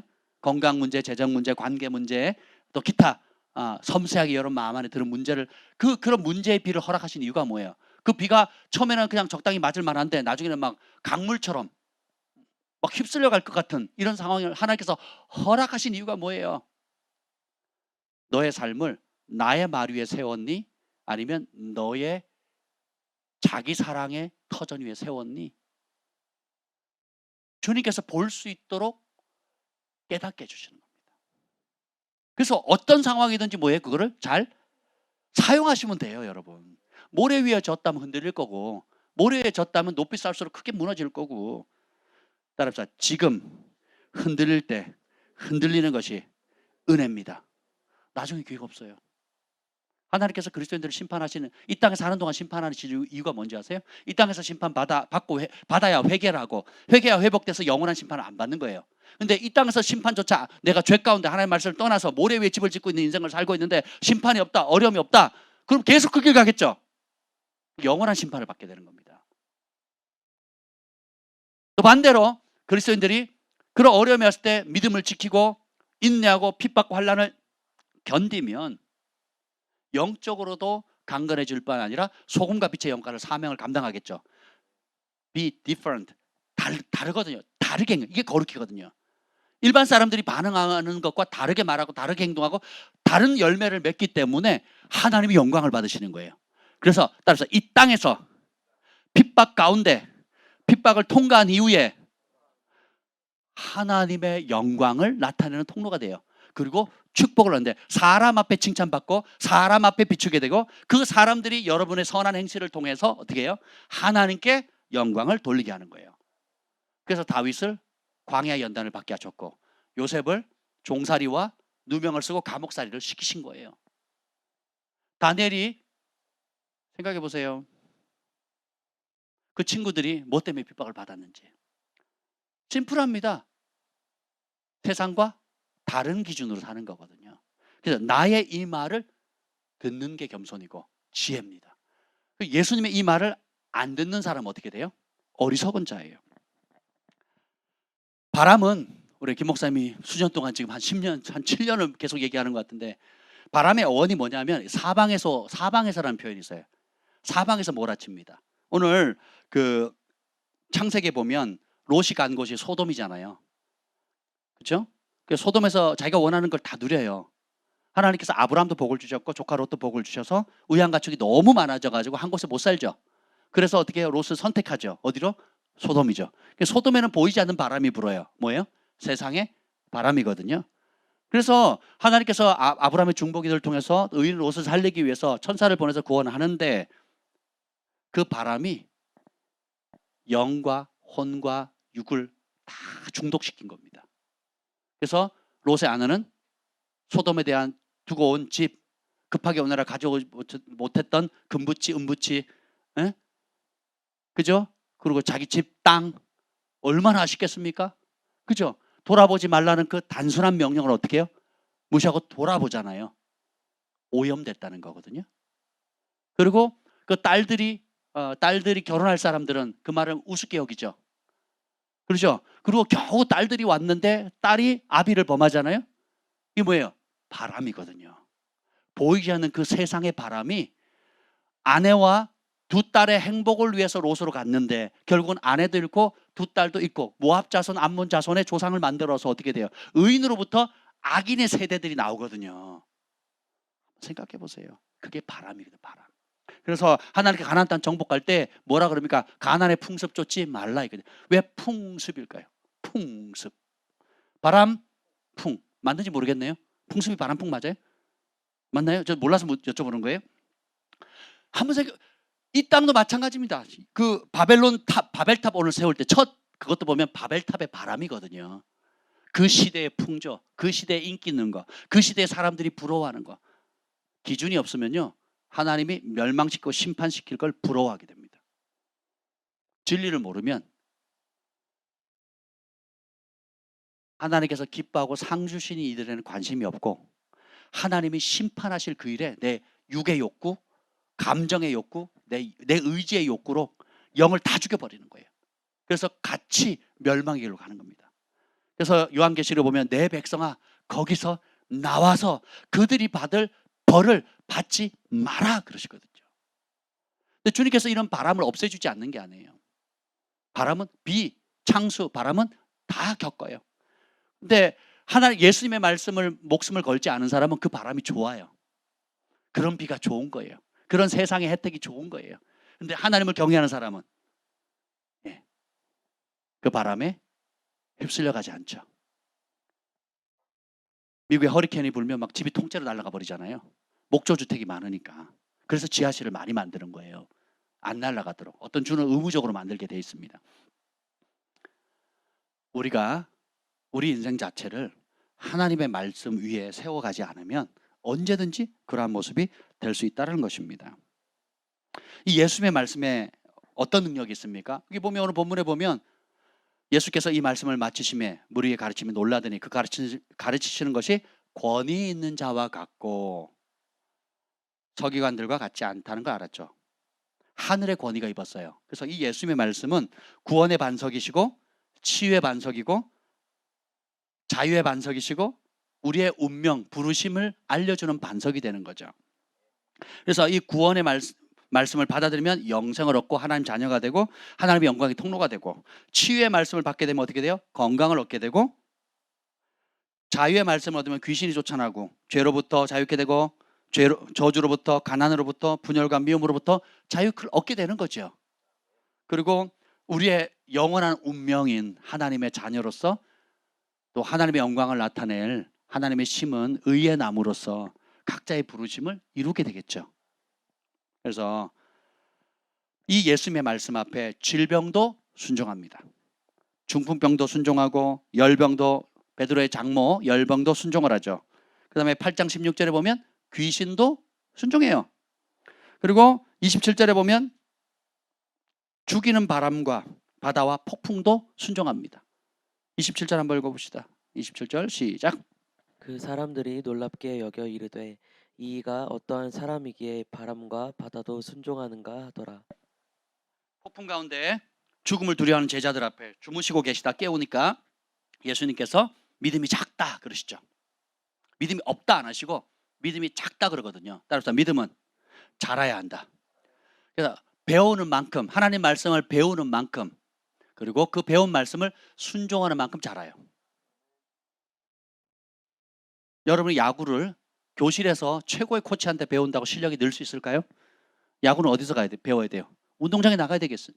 그죠? 축구도 마찬가지고 필드에 나가서 실제로 뛰어보고 움직여보고 그렇죠? 그렇게 해야 실력이 나는 것처럼 하나님의 말씀도 똑같다는 겁니다. 왜 재정적인 어려움이 올까요? 그때 재정의 공급자가 누군지가 드러나요. 왜 몸의 건강이 내 생각대로 안 될까요? 그때 내 건강을 유지하고 내 생명을 지탱하시는 분이 누군지를 신뢰하고 표현할 수 있는 기회거든요. 여러분이 겪는 모든 위기는 믿음을 발휘할, 그간 배워왔던 말씀에 대한 믿음을 발휘할 수 있는 기회예요. 어떤 청년은 좋은 직장을 잃었습니다. 말씀에 순종하느라고. 어떤 청년은 집에서 쫓겨나기도 하고요. 어떤 청년은 말도 안 되는 희생과 헌신을 합니다. 그때는 손해보는 것 같고, 그때는 사람들이 조롱하고, 그때는 네 광신자냐 속았냐, 너 도대체 어떤 교회를 다니는 거냐 했지만, 지나고 나면 주님께서 가만히 있습니까? 따라서 우리 주님은 살아계십니다. 다 보고 계셔요. 그리고 배상해 주잖아요. 그래서 저는 올 한 해 여러분들이 어떻게 하나님 앞에 반응했는지 한 간증을 듣는데 너무 감사하더라고요. 전에 팜파스 제가 얘기를 했잖아요. 그 거래처에 그 리베이트를 안 하겠다고 하니까 1년 동안 시다림을 당했거든요. 우리 미동자매님이 전화로. 안 도와주는 거예요. 실무자가 리베이트 안 했다고. 계약서에 뒷거래 안 했다고. 1년을 괴롭혔거든요. 1년을. 근데 이제 그 어머니 소천하실 때 그 회사 사장님이 오셨나요? 이사님인가요? 하여튼 대표 되시는 분이 오셨어요. 그 상황을 알게 된 거죠. 1년을 버텼는데 그 상황을 알게 돼가지고 오히려 역전이 된 겁니다. 그래서 이 두 분은 그쪽 회사에는 믿을 수 있는 사람이 된 거예요. 예수 믿고 새 사람 된 거예요. 완전히 다른 평판을 얻게 되는 겁니다. 그래서 다시 얻게 됐나요? 예. 그리고 최근에 또 그런 일이 있었거든요. 제일 오랜 거래처였는데 그 사장님이 나이가 들어 돌아가셔서 아들이 했고, 그다음에 거기 담당하는 이사님이 있는데 갔더니 또 리베이트를 해달래요. 그래서 저는 예수 믿게 됐고, 예수님을 믿게 되었고, 그래서 믿기 전에는 저도 이게 그냥 이 업계의 관행이라 그렇게 했었는데, 이제는 제 양심상 그럴 수 없습니다. 저는 하나님을 경외하는 사람입니다라고 당당히 얘기를 했어요. 할렐루야. 그랬더니 잘렸어요. 뭐라고 하는 줄 아세요? 저도 교회 다니는데 왜 그러시냐고. 나도 교회 다니는데 왜 그러냐고. 그래요? 그럼 반반씩 합시다. 이게 아니잖아요. 잘렸어요. 그 몇 달이 지났습니다. 근데 하나님이 또 반전 있잖아요. 오히려 그 이사가 아니라 그 사장님, 이제 새롭게 된 사장님을 만나게 된 거예요. 전날 저희가 양육을 했는데, 목사님 기도해 주세요. 내일 만날 건데 이전처럼 또 할 겁니다. 팜파스는 이제 더 이상 우리 게 아닙니다. 하나님 겁니다. 기도해 주세요. 망하면 망한 거고, 제가 망하게 안 할 겁니다. 하나님 복을 주실 겁니다. 제가 그랬거든요. 그 다음날 가더니 어떻게 될게요? 그 사장님이 거래를 성사할 뿐만 아니라 이제는 우리 아버지가 왜 팜팟을 이렇게까지 신뢰하고 오랫동안 거래했는지를 알게 되는 거죠. 그리고 그 중간에 누가 고양이인지, 우리 기업의 생선, 고양이 같이 고양이에게 생선을 맡기다는 표현이 있잖아요. 우리 회사에 누가 그 생선을 좀 먹는 고양이인지를 알게 되죠. 말하지 않아도. 이해가 되세요? 그러면 그들이 어떻게 해요? 이 선행을 보고 이렇게 변화시킨, 팜파스를 이렇게 변화시킨 그 하나님께 영광을 돌리는 거예요. 이게 소금과 빛의 사명이거든요. 아멘. 할렐루야. 발주가 이제 많이 늘어나는 거죠. 아멘. 근데 그 발주보다 더 좋은 게 뭐예요? 우리 주 예수 그리스도의 이름과 하나님 아버지의 그 아름다움이 드러나는 거잖아요. 여러분, 우리가 성공하도록 부름받은 게 아니라 하나님의 아름다움을 나타내는 빛이 되도록 소금이 되도록 부름받은 거예요. 세상은 성공하면 잘 되는 걸로 아는데 아니에요. 어떤 성공입니까? 어떤 성공? 하나님 말씀을 버리고 성공한 건가? 하나님 말씀 때문에 고난받는 것. 이 고난이 우리는 성공이에요. 말씀으로라는 고난이 성공이라고요. 세상 사람들은 편리함이 성공이라고 생각해요. 자기 이름이 드러나고 어떤 방법이든 많은 물질과 땅과 자산을 얻으면 그게 성공이라고 생각하거든요. 우리 그리스도인들은 그게 멸망받을 짓이라고 보는 거거든요. 그게 아직도 성공으로 보이면 여러분은 멸망의 길을 가고 있는 겁니다. 하나님이 심판하실 것을 심판하는 걸로 봐야지 그걸 부러워하고 침 흘리고 있으면 안 되겠죠. 그래서 다른 영을 가지고 있는 거예요. 아멘. 그래서 질병도 순종하고 중풍병도 순종하고 열병도 순종하고 귀신도 순종하고 자연 만물도 순종하고 심지어 죽음조차도 순종을 하는데, 자 이제 누구만 남았어요? 우리가 남았죠. 우리가 그 예수님의 말씀, 권위, 하늘의 가장 높은 권위를 가진 그분의 말씀 앞에 우리는 어떻게 반응하고 있는가? 야이로의 딸을 살리시잖아요. 이미 죽었는데 주님은 잔다 하시고 불러내니까 오잖아요. 그죠? 죽음도 예수님이 돌아와, 생명아 생기야 돌아와라, 이 아이의 호흡으로 돌아와라 하는 순간 어떻게 해요? 순종하고 돌아오잖아요. 아멘. 그럼 우리가 이 말씀을 얼마나 소중하게 봐야 됩니까? 예수님의 이름에 능력이 있습니다. 예수님의 말씀에 능력이 있습니다. 이 말씀 앞에 모든 만물이 복종해요. 보이는 것 보이지 않는 것, 영계에 있는 존재들과 또 이 자연계에 있는 모든 만물이 다 복종을 합니다. 유일하게 선택하는 두 존재, 이미 거절한 존재는 사탄이 됐고, 사탄과 귀신이 됐고, 남아있는 유일하게 복종할 거냐 안 할 거를 고민하고 있는 존재가 누굽니까? 인간이에요. 인간. 저와 여러분입니다. 오늘 여기 보면 8장 13절 한번 읽어보죠. 8장 백부장의 이야기가 나오죠. 그래서 주님 다만 말씀으로만 하옵소서, 그럼 내 하인이 낫겠습니다 했을 때 예수님께서 칭찬하십니다. 8장 13절 시작. 예수께서 백부장에게 이르시되 가라, 내 믿은 대로 될지어다 하시니 그 즉시 아멘. 하인- 아멘. 그 즉시 하인이 나왔다. 자, 예수님의 말씀에 대한 믿음이에요. 그들이 이만한 믿음을 내가 본 적이 없다 하시면서 네 믿음대로 되라 그러죠. 9장 22절 한번 볼까요? 9장 22절에 보면 9장 22절에는 그 열뇌를 혈루증으로 앓은 여인에게 주님께서 하시는 말씀이에요. 시작. 예수께서 돌이켜 그를 보시며 이르시되 딸아 안심하라, 내 믿음이 너를 구원하였다 하시니 여자가 그 즉시 구원을 받으니라. 이 12년을 하혈하던 병에 걸렸던 이분은 재산을 다 잃었어요. 12년 전에는 부자였는데 병원비로 다 써버린 거예요. 몸도 망가지고. 네. 그리고 사실 지금 예수님 앞에 율법에 의하면 피가 흘리면 부정하기 때문에 사람들 앞에 나오면 안 돼요. 네, 돌 맞습니다. 그런데 오죠. 그래서 그냥 와서 예수님 옷자락 맞는 게 아니라 목숨을 걸고 예수님 앞에 나온 겁니다. 그래서 마음에 겉옷만 만져도 구원을 받겠다 생각을 하고는 행동하지요. 그 행동의 대가는 뭐예요? 목숨까지도 잃을 수 있는 겁니다. 근데 보세요. 딸아, 내 믿음이 너를 구원했다. 즉시 구원을 받죠. 이 여인의 입장을 한번 생각해 봅시다. 이 여인의 입장에 보면 예수님이 지나간다는 소식을 들어요. 내가 유명한 의사들과 인간적인 방법과 돈을 다 써봤지만 안 돼요. 근데 예수님이 지나간다는 소식을 딱 듣는 순간 뭐예요? 살 길이다.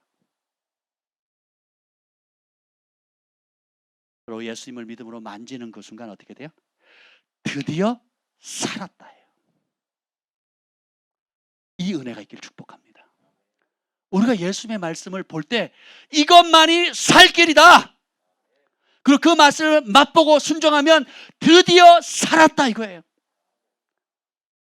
누구도 못 고치는 병을 고치고, 누구도 해결하지 못하는 죽음의 문제를 해결하시고, 누구도 해결하지 못한 어그러진 관계들을 화목케 하시고, 누구도 내가 아무리 노력해도 안 되는 그 가난의 문제를 해결하시고, 이 길만이 살 길이구나 달려가시고, 순종하면 어떻게 해요? 드디어 살았다 이거예요.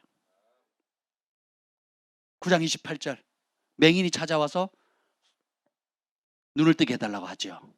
9장 28절 시작. 예수께서 집에 들어가심에 맹인들이 그에게 나아오거늘 예수께서 이르시되 내가 능히 이 일을 할 줄 믿느냐. 각자의 문제는 다 달라요. 어떤 사람은 중풍병, 어떤 사람은 열병, 어떤 사람은 딸이 죽었어요, 어떤 사람은 하혈하는 병이에요. 온갖 종류의 문제들을 다 가지고 하는데 예수님께서 특별히 이 두 맹인에게 뭐라고 얘기를 합니까? 내가 능히 이 일을 행할 줄 뭐하느냐? 믿느냐. 예수님의 말씀에 능력이 있습니다. 예수님께서 여러분의 문제를 해결할 능력이 있다는 걸 믿으십니까? 그랬더니 어떻게 해요? 대답하되 주여 그러하오이다 하니 29절 이에 예수께서 그들의 눈을 만지시며 이르시되 너희 믿음대로 되라 하시니. 대답이 중요합니다. 주님 믿습니다. 그랬더니 주님이 어떻게 해요? 눈을 만지시면서 뭐라 그러세요? 너희 믿음대로 되라. 이 믿음은 사람들에게 보이는 믿음이 아니에요. 열뇌를 혈루증 앓은 여인이 21절에 그 믿음이 어디서 시작됩니까? 21절 시작. 이는 제 마음에 그 겉옷만 만져도 구원을 받겠다 함이라. 구원을 받겠다는 생각을 어디다 품는 거예요? 마음에 품는 겁니다. 그래서 대가를 지불하죠. 여러분이 정말 하나님께서 예비하신 모든 복들은 어디서 받느냐? 여러분이 가장 두려워하고 있는 그 문제 속에 하나님 말씀을 끌어당길 때 역사합니다. 사람에 대한 두려움, 남편이나 아내나 직장 상사나 사장님이나 여러분 위에 있는 갑의 위치에 있는 사람들에 대한 두려움들, 그 자리에 주님을 초청하는 거예요.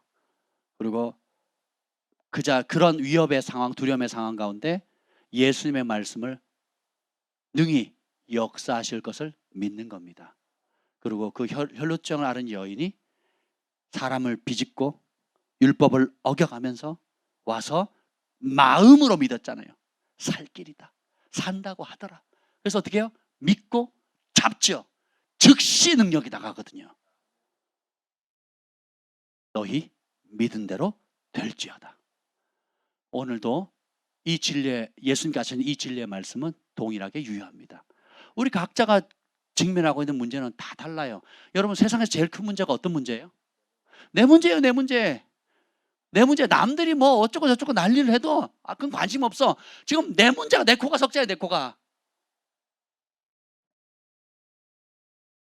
여러분이 객관적으로 여러분이 갖고 있는 문제보다 더 심각하고 어려운 문제를 가지고 있는 사람들이 있겠죠. 네. 근데 여러분이 자녀 문제를 가지고 있다. 그러면 내 자식보다 더 못된 자식들 많죠. 내 자식보다 말 안 듣는 자식들 더 많죠. 네. 그럼에도 불구하고 누구의 고통이 제일 크게 느껴집니까? 내 고통이 느껴지는 거거든요. 근데 상관없습니다. 오늘 이 복음서 전체를 보면 다양한 부류의 사람들이 해결할 수 없을 때에 주님 앞에 나옵니다. 그럼 주님이 내가 능히 이 일을 할 줄을 믿느냐? 사람들이 어떻게 해요? 그 예수님의 약속, 그 예수님의 말씀을 잡습니다. 뭘로? 마음으로. 주님께서 뭐라 그러십니까? 그 즉시 역사하시는 거예요.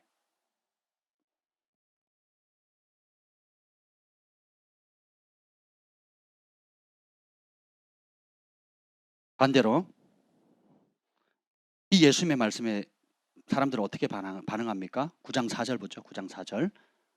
서기관들이 이렇게 얘기합니다. 9장 4절 시작. 예수께서 그 생각을 아시고 이르시되 너희가 어찌하여 마음에 악한 생각을 하느냐. 예수님이 하시는 말씀을 종교적으로 자기 기준으로 다 판단합니다.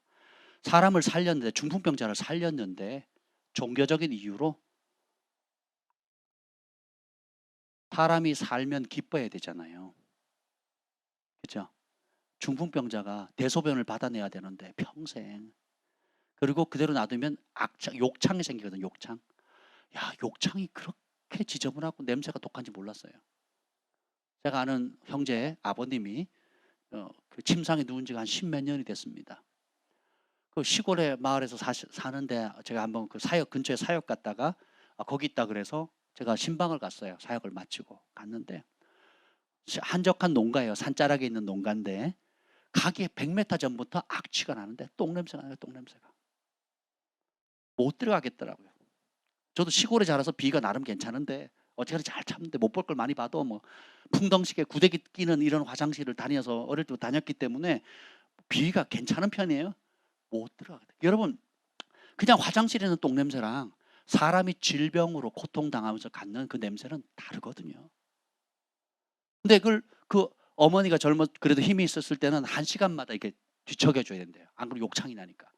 근데 어머니가 나이도 들으시니까 10몇 년을 병수반을 하니까 어머니도 이제는 허리가 약해져서 못 하시는 거예요. 그래서 아들이 서울에 있다가 내려가서 돌보시는데 그걸 시간마다 하는데 전부 다 그 당사자도 너무 병칠해서 너무 그냥 앙상하게 말랐고, 그리고 온 몸이 그냥 그 욕창 때문에 그러니까 딱지가 막 그냥 쳐다보지를 못해요.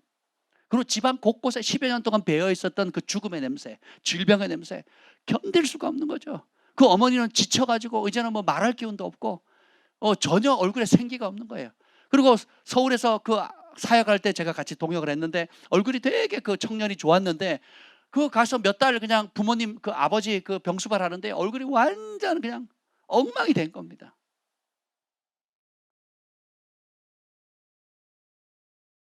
그런 사람을 주님께서 고치셨는데 서기관들은 뭐라 그래요?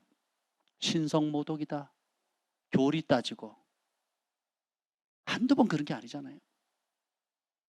긍휼을, 제사는 잘 드리는데, 예배는 잘 드리는데 긍휼이 뭔지를 모르는 거예요. 아버지의 마음이 뭔지를 모르는 거예요.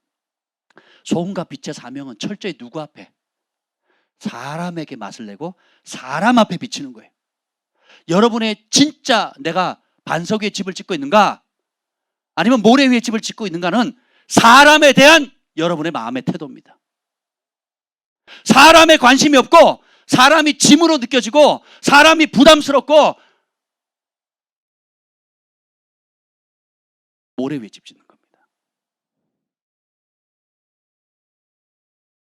근데 내 마음 가운데 항상 하나님의 긍휼히 여기는 그 사람들이 있고 주님을 알지 못하기 때문에 완고하고 교만하고 그럼에도 불구하고 주님의 마음이 거기에 잃어버린 그 양이 있기 때문에 그 사람을 향한 마음이 있고 눈물이 있고 중보가 있고 섬김이 있고 희생이 있고 오래 참음이 있다면 여러분은 반석 위에 집을 짓고 있는 거예요. 하나님이 거하실 초소로 잘 아름답게 빚어져 가고 있는 거예요. 그러니까 인내가 필요하죠. 그러니까 사랑이 필요하죠. 그러니까 어떻게 해요? 핍박도 받죠. 주님께서 그걸 다 받으세요. 그 눈물도 다 받으시고 어떻게 해요? 영광으로 돌리잖아요. 팜퍼스가 1년을 참았는데 1년을 참은 것과는 비교도 안 되는 영광이 임해요. 그 영광을 누가 받으세요? 하나님이 받고 그 은총을 또 누가 받아요? 팜퍼스가 받는 거예요. 한 번 돌파하니까 두 번째는 쉽죠? 제가 첫 번째 집에 쫓겨날 때가 제일 어려웠어요. 그 다음부터는 신나더라고요. 공적으로 내가 집 밖에서 외박할 수 있는 권한을 고1 때부터 얻었거든요. 그 이후로 10년 동안 결혼하기 전까지 집에 가면 쫓겨나니까 명절 되면 쫓겨나니까 보세요. 여러분 사람 하면 뭐가 떠오릅니까? 아 피곤해 힘들어. 그럼 여러분요 모래 위에 집 짓고 있는 거예요. 토대가 잘못된 거예요. 어렵습니다. 힘들어요. 부담스러운 거 맞아요. 그래서 나에게 답이 없습니다. 예, 주님께 답이 있습니다. 내 능력으로 안 되니까 주님의 능력을 주세요. 내 이 밴댕이 속알 닦지 못하는 이 좁은 마음으로는 사랑할 수 없어요. 인내할 수 없어요. 그래서 주님이 필요합니다. 그래서 성령의 도움이 필요합니다. 그래서 기도합니다. 그래서 무릎 꿇습니다. 그래서 금식합니다. 그래서 하나님께 매달립니다. 이게 없으면요 판단질만 합니다. 옳고 그르니 맞니 틀리니 자기는 항상 피해자예요. 자기는 항상 피해자인 거예요. 문제 지적은 잘하는데 지도 해답을 못 줘요. 나도 해답 못 줄 뿐더러 원수마귀가 싸움질했는데 싸움 붙여놨는데 서로 치고받고 싸우는 거예요. 원수마귀가 참수와 씨앗을 뿌렸는데 전염병을 뿌렸는데 더 참수하는데 앞장서는 겁니다. 대답, 내가 해답이 되거나 내가 섬길 자식이 없으면 판단을 버리는 거예요. 진정한 여러분이 예수님의 이 말씀을 듣고 순종하는 반석의 집을 짓는 사람은 철저하게 사람 앞에 맛을 내고 사람 앞에 빛을 냅니다. 근데 그걸 안 하면 어떻게 돼요? 사람에게 밟히는 거예요.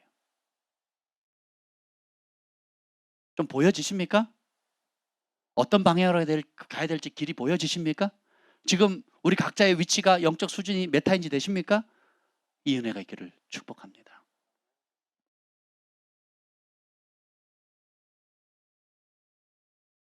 이 예수님의 말씀에 대해서 9장 24절 읽어보죠. 9장 24절.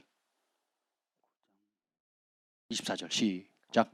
이르시되 물러가라 이 소녀가 죽은 것이 아니라 잔다 하시니 그들이 비웃더라. 죽은 것이 아니라 잔다고 했더니 비웃죠. 우리 예수님의 말씀 앞에 이거는 안 되는데요 하는 부분이 있어요.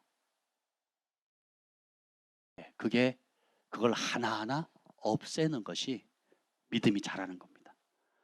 어떤 사람은 치유에 대한 믿음이 큰 사람이 있어요. 내가 기도하면 병이 낫는다. 어떤 사람은 내가 기도하면 하나님 공급하신다는 믿음이 커요. 그래서 문제 뭐 재정이 필요하거나 돌파가 필요하면 하나 앞에 구해서 받아내는데, 저희 집에 그런 분이 있거든요. 하늘은행장님 따님이 살고 있다 그랬잖아요. 모든 문제가 있을 때나 재정적인 돌파가 있을 때는 응답이 올 때까지 기도를 해요. 물론 그 전에 많이 심죠. 순종을 따라 심는데 그 심어놓은 걸 가지고 또 하나님의 약속을 붙잡고 그러면 그 믿음들이 있잖아요. 그렇죠?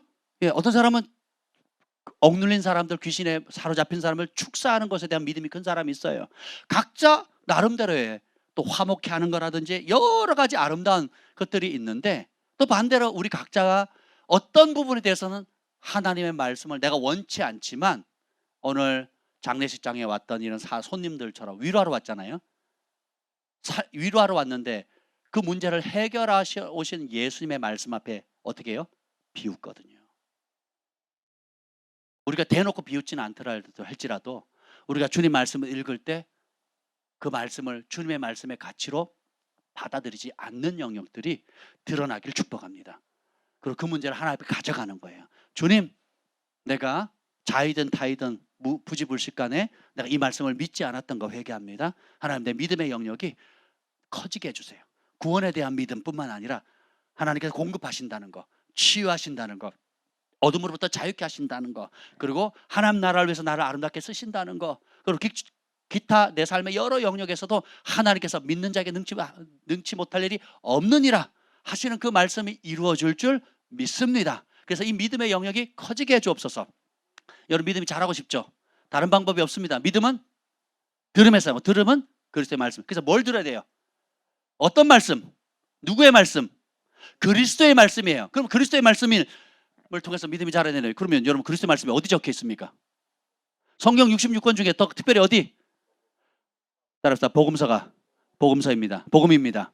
그래서 마태, 마가, 누가, 요한, 예수님이 직접 하신 하나님이 육신을 입고 이 땅에 오셔서 우리의 언어로 직접 하신 이 말씀을 여러분들이 소중히 여기셔야 돼요. 그래서 이 사복음서의 관점으로 신구약 성경 전체를 다 읽으셔야 됩니다. 아멘. 네. 그러면 여러분은 더 견고해지게 되는 겁니다. 9장 34절 시작. 바리새인들은 이르되 그가 귀신의 왕을 의지하여 귀신을 쫓아낸다 하더라. 사람들은 이 말씀이 살았다, 치유받고 회복되고 자유케 되는 이 말씀을 가지고 바리새인은 뭐라 그래요? 귀신 들렸다 그래요. 미친 소리다 이거예요. 우리가 성령 충만을 받고 내가 전에 어울리던 친구들한테 내가 받은 은혜를 나누면 두 가지 반응이 오죠. 나도 믿고 싶다 하는 사람이 있고, 네 미친나 하는 반응이 온다는 거예요. 그죠? 그 소리 듣는 게 복인 줄 믿습니다. 예수님은 뭐예요? 귀신의 왕 바알세불의 힘을 빌어서 이 일을 한다라고 손가락질하죠. 그래서 우리 믿음의 영역은 우리가 논리의 영역을 뛰어넘는 거예요. 상식적이고 논리적이고 점잖고 아름다운 것들은 사람 보기에 좋을지 몰라도 하나님의 기적을 가져오지는 못합니다. 그래서 우리가 그 믿음을 발휘하는 순종의 전문가가 될 거냐, 아니면 내 이성과 논리와 감정의 이끌림을 받는 고집쟁이가 될 거냐는 우리가 선택해야 돼요.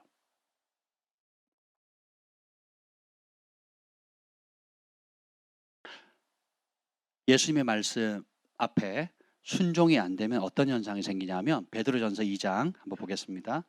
아주 중요해요. 베드로전서 2장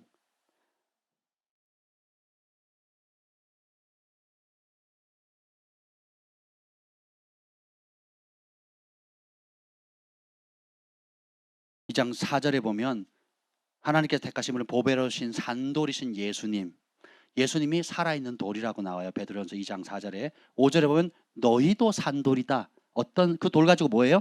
신령한 집을 만드는 돌이라는 거예요. 집이 한꺼번에 콱 찍혀서 나오는 게 아니잖아요. 벽돌 한 장 한 장 쌓아서 집을 만들잖아요. 예수님도 보배로운 산돌로 집을 지으셨고, 우리도 산돌이 되어서 신령한 집으로 세워지는데 거기에 하나님이 거하실 처소가 되는 겁니다. 그때 6절 읽어보겠습니다. 시작. 성경에 기록되었을 때 보라 내가 택한 보배로운 모퉁이 돌을 시온에 두노니 그를 믿는 자는 부끄러움을 당하지 않으리라. 아멘. 하나님이 택하시고 보배로운 모퉁이 돌을 시온 예루살렘에 둔대요. 그분이 누구예요? 예수님이에요. 그를 믿는 자는 부끄러움을 당하지 않는다. 그래서 믿는 우리에게는 7절 그러므로 믿는 너희에게는 보배이나 아멘. 믿는 우리에게는 뭐예요? 최고의 보물이에요. 여호와를 경외함이 나의 보배입니다. 하나님을 경외하는 것은 사람이 누릴 수 있는 최고의 축복이라 그랬죠. 여기 보면 믿는 너희에게는 보배이지만 믿지 않은 자에게는 어떻게 된다고요? 건축자들이 버린 그 돌이 모퉁이의 머릿돌이 되고, 믿지 않는 사람은 가치가 없어 보여요. 그래서 버립니다. 예수님 말씀을 버려요. 그러니까 버릴 뿐만 아니라 8절 시작. 또한 부딪히는 돌과 걸려 넘어지게 하는 바위가 되었다. 아멘. 그냥 단순히 가치를 몰라서 버릴 뿐만 아니라 부딪히는 돌이고 걸려 넘어지게 하는 돌이에요. 그래서 여러분이 재정에 관해서 예수님 말씀을 하면 부딪혀요. 용서에 관한 말씀이 오면 부딪혀요. 그리고 그것 때문에 걸려듭니다. 저희 아버지도 처음에 교회를 나가셨어요. 할렐루야. 그냥 막 교회가 난리가 났습니다. 저를 핍박하던 그분이, 우리 교회 성도들도 핍박하던 그분이 교회 와가지고 막 한번 뒤집고 막 이러셨거든요. 근데 예수님 믿겠다고, 그래서 은혜를 받고 이제 나오려고 딱 했는데 뭐에 걸릴 줄 아세요? 11조 하라고. 돈 얘기를 하는 순간 팍! 어떻게 번 돈인데? 돈 얘기만 하면 그냥 팍!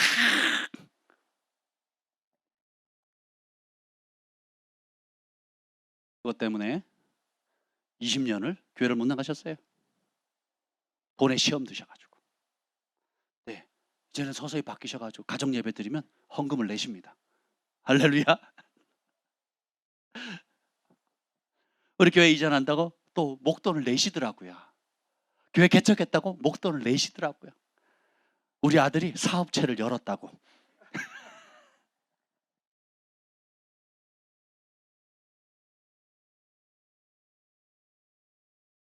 어떤 사람은 재정의 자유를 얻는데 미움과 자기한테 상처 준 사람에 대한 그 용서하라는 그 예수님의 말씀, 내가 너희를 용서한 것처럼 너희도 너희 원수를 용서하고 사랑하고 축복하라는 이 말씀이 부딪혀요. 아니, 그런 말씀은 버리고 싶어. 그래서 어떻게 해요? 걸려 자빠집니다. 근데 그 걸려 자빠지는 말씀이 많을수록 여러분은 반석이 아닌 모래 위에 집을 짓게 되는 거예요. 근데 그렇게 부딪힐 때 주님 맞습니다. 나에게 답이 없습니다. 주님이 답입니다. 그렇게 고집했고, 그렇게 쥐었고, 그렇게 미워했고, 그렇게 응어리져서 풀지 않았던 그것 때문에 내가 지금까지 이 고생을 했습니다. 내가 아무리 노력해도 안 되는 이유를 이제 발견했습니다. 이제야 살 길을 찾았습니다. 그래서 내가 주님 말씀 앞에 복종하겠습니다. 용서하겠습니다. 움켜쥐었던 걸 풀어놓겠습니다. 사랑하겠습니다. 기도하겠습니다. 주님 말씀 앞에 순종하겠습니다 하는 순간 뭐예요? 다시금 그 말씀이 나에게는 최고의 보물이 되는 거예요. 아멘. 순종해 본 사람만 알아요. 배운 사람이 누리는 게 아니고 순종하는 사람이 누리는 겁니다. 그래서 왜 자빠지느냐? 8절 하반절 읽어봅시다. 그들이 나옵니다. 8절 하반절 시작. 그들이 말씀을 순종하지 아니하므로 넘어지나니. 왜 자빠졌다고요? 순종 안 하니까. 미혹을 왜 받습니까? 배웠는데 순종 안 하면 미혹을 받아요. 배우고 알았어요. 그리고 졸업장도 수료장도 땄어요. 근데 순종을 안 하면 지가 그런 사람인 줄 알아요. 여러분, 좀 이런 말씀은 좀 죄송한데 무슨 큰 교회 다니는 걸 큰 영광을 아시는 분들이 많아요. 네. 자기를 어느 목사님 알고 어느 교회를 다니고 있다고. 훌륭한 교회, 훌륭한 목사님 밑에 지도를 받는 건 큰 축복이죠. 훌륭한 교회, 훌륭한 목사님 밑에서 다니는 게 중요한 게 아니고 그 훌륭한 목사님의 가르침대로 순종하는 게 복이죠.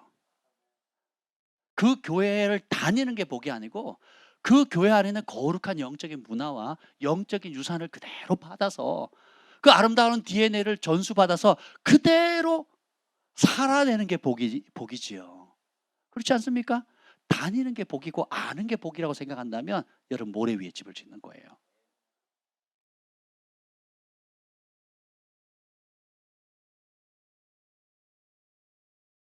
이렇게 되면 말씀에 순종하지 아니함으로 넘어지고 말씀에 순종하지 않음으로 미혹받는 거예요. 그 결과 오늘 원래대로 돌아가면 어떻게 됩니까? 마태복음 7장에 부딪혀 무너져 그 무너짐이 심하니라. 누가복음 6장으로 보죠. 누가복음 6장에 보면 6장 46절. 제가 이 말씀을 처음 읽었을 때 충격받았어요.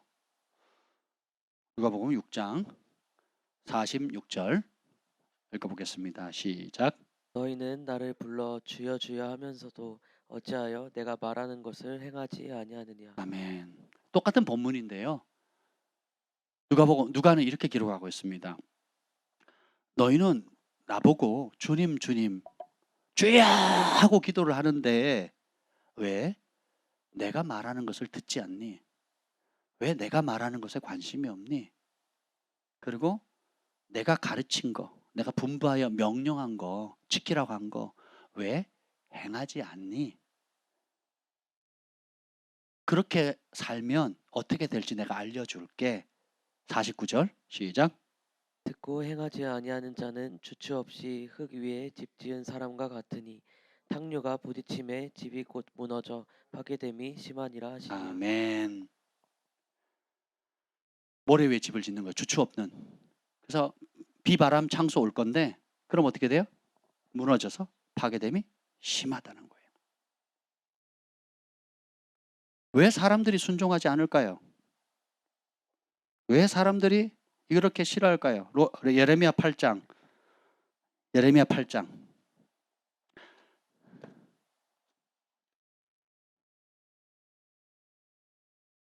이사야 다음이요. 예레미야 8장.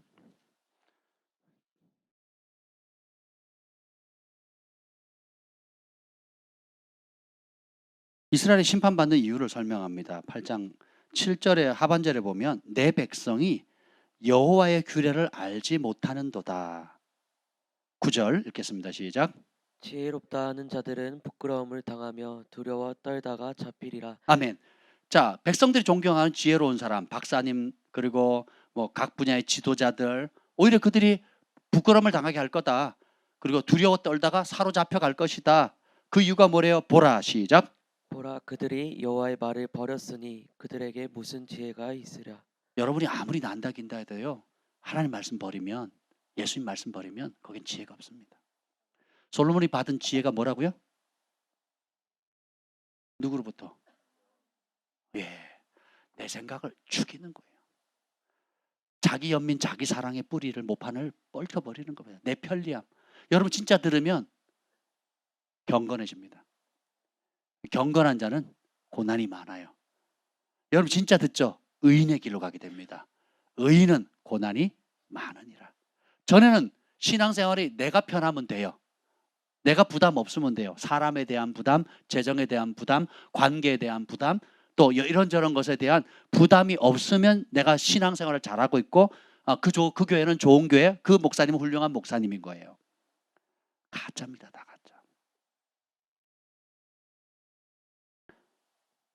말씀으로 인한 부딪힘, 그 부딪힘이 올 때 대가를 지불하고 인내하고 고난을 감내하고 희생할 때 하나하나 하나님께서 다 보시고 쌓으시고 축복하시고 내세의 영생을 얻지 못할 자가 없느니라 할 뿐만 아니라 이 땅에서도 100배의 복을 반드시 갚게 하시는데 뭐와 함께? 핍박과 겸하에서 받는다는 거거든요.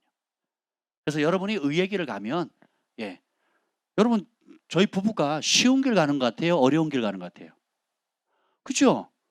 아니 저는 정상적인 생활을 할 뿐인데 사람들은 저희가 왜 사서 고생하느냐 어려운 길 간다고 얘기를 해요. 그러면 정상적으로 가고 있는 겁니다. 구원의 물은 좁고 협착해서 찾느니가 적다 그랬죠. 멸망의 문은 넓고 편해서 많은 사람들이 가지고 최종적으로 뭐예요? 그럼 여러분들이 신앙생활 할 때 내가 바르게 가고 있는가 그렇게 가고 있는가 내 죄로 인한 고통이 아니어야 되고 두 번째는 말씀으로 인한 고난이 여러분의 삶 가운데 곳곳에 일어날 때 복일 줄 믿습니다. 그러면 우리가 무슨 뭐 이상한 질병을 가지고 있는 고난받으면 좋아하는 이런 사람이 아니라 하나님의 기적은 어디서 일어나요? 말씀을 하는 고난, 그 대가를 지불하는 그 장소에서 일어나거든요. 그런 여러분의 모습을 세상 사람들이 보고 다르다. 저 사람은 일반 교회 다니는 사람하고 다르다. 진짜네. 저 사람 믿을 수 있네. 빛이네. 소금이네. 그럼 이 일로 하나님께 영광을 돌리게 되는 거예요. 그러면 그런 대가를 지불했을 때 주님께서 존귀케 하셔요. 영광을 주시고 그간 대가 지불한 것에 비교도 안 되는 하늘의 신령한 복과 땅의 풍성한 은혜를 부어 주신다는 거예요. 이게 하나님의 축복의 원리라는 겁니다. 근데 마귀는 어떻게 돼요? 아니야. 네가 기준이야. 네가 원하는 대로 해. 너에게 답이 있잖아. 네가 원하는 것을 맞춰줄. 네가 두려워하는 거 하지 안 하게 되고, 네가 하기 싫은 거 안 해도 되고, 네가 하고 싶은 것만 할 수 있도록 해주는 무엇을 찾으라는 거죠. 열심히 배우나 진리에 이르지 못하고 미혹에 빠지게 되고, 귀가 가려워서 좀 더 편하대, 좀 더 쉽대. 연말이 되면 교회마다 이동이 있죠. 왜 그럴까요? 자기 귀를 즐거워해 줄 것을 찾고 있는 거거든요. 대가를 지불하는 걸 싫어합니다. 근데 대가는 지불하지 않고 뭘 원해요? 내가 원하는 내 소원, 내 편리함을 맞춰줄 것을 찾고 있거든요. 그런 사람은요, 뿌리가 들려서 계속 돌아다닙니다, 시즌마다. 그런데 주님의 말씀을 사랑하는 사람은 백향목 같아서 뿌리를 내리면 어떻게 해요? 더 깊이 내립니다. 바람이 불고 비가 오면 흔들리죠. 뿌리가 더 깊이 내려가요. 그리고 그 양분을 많이 흡수하기 때문에 잘 자라고 풍성한 열매가 있고, 그 그늘 아래 온갖 사람들이 쉼을 얻고 거기서 나오는 열매를 먹고 힘을 얻게 되는 거죠. 자연의 법칙이 그러하듯이 영적인 법칙도 동일하다라는 것입니다. 조금 더 볼게요. 예레미야 7장 8장 11절이에요. 8장 11절 시작. 그들이 딸 딸 내 백성의 상처를 가볍게 여기면서 말하기를 평강하다 평강하다 하나 평강이 없도다. 왜냐? 말씀을 버렸으니까 지혜도 없고, 그러면 말씀을 버리면 뭘 따라 살아요? 육체의 욕구를 따라 살거든요. 자기 사랑의 늪을 못 벗어납니다. 그러니까 평강이 없는데 그 비율을 계속 맞춰줄 사람 찾으니까 평강하다 평강하다나 진짜 평강은 없다라는 겁니다. 말씀을 벗어나면 지혜도 없고 평강도 없습니다. 그럼 주님의 마음이 뭐냐? 7장 23절 7장 23절이요. 예레미야 7장 23절이요. 예레미야 7장 23절 시작. 오직 내가 이것을 그들에게 명령하여 이르기를 너희는 내 목소리를 들으라. 그리하면 나는 너희 하나님이 되겠고 너희는 내 백성이 되리라. 너희는 내가 명령한 모든 길로 걸어가라. 그리하면 복을 받으리라 아멘. 하였습니다. 하나님이 음성을 들으시길 축복합니다. 그리고 하나님이 우리 하나님 되기를 원하시죠? 그리고 하나님이 주신 복을 받아 누리기를 원하시죠? 심플합니다. 내가 명령하는 모든 길로 걸어가라. 의인은 자기 길을 버리고 그분의 길을 가는 거예요. 나에겐 답이 없습니다. 주님께 답이 있어요. 그러면 주님 안에서 답을 찾아야 되겠죠? 그 모든 거 왜 성경이 두꺼울까요? 여러분 놓칠까 봐. 여러분 놓칠까 봐. 집을 짓는데 뭐 토대만 놓는 것만 하고 매뉴얼이 그다음에 지붕 짓는 거 외장재는 뭐 쓰고 내장재는 어떻고 전기는 어떻게 쓰고 하는 설명서가 안 나오면 힘들까 봐. 우리의 삶에 어릴 때 자랐을 때 남자를 위한 말씀, 여자를 위한 말씀, 배운 사람, 못 배운 사람, 재정의 어려움, 건강의 어려움, 또 국가적인 문제, 온갖 문제에 대해서 그 모든 주님의 생명을 줄 수 있는 우리의 행복을 위해서 명한 그 길을 알려주려고 이렇게 많이 쓰신 거예요. 그래서 하나님의 즐거움은 감추는 데 있고 왕들의 즐거움은 그것을 찾는 데 있거든요. 우리 아이들에게 소풍 때 그냥 선물 주면 되는데 학교에서 뭐 합니까? 숨기죠. 보물찾기 하죠.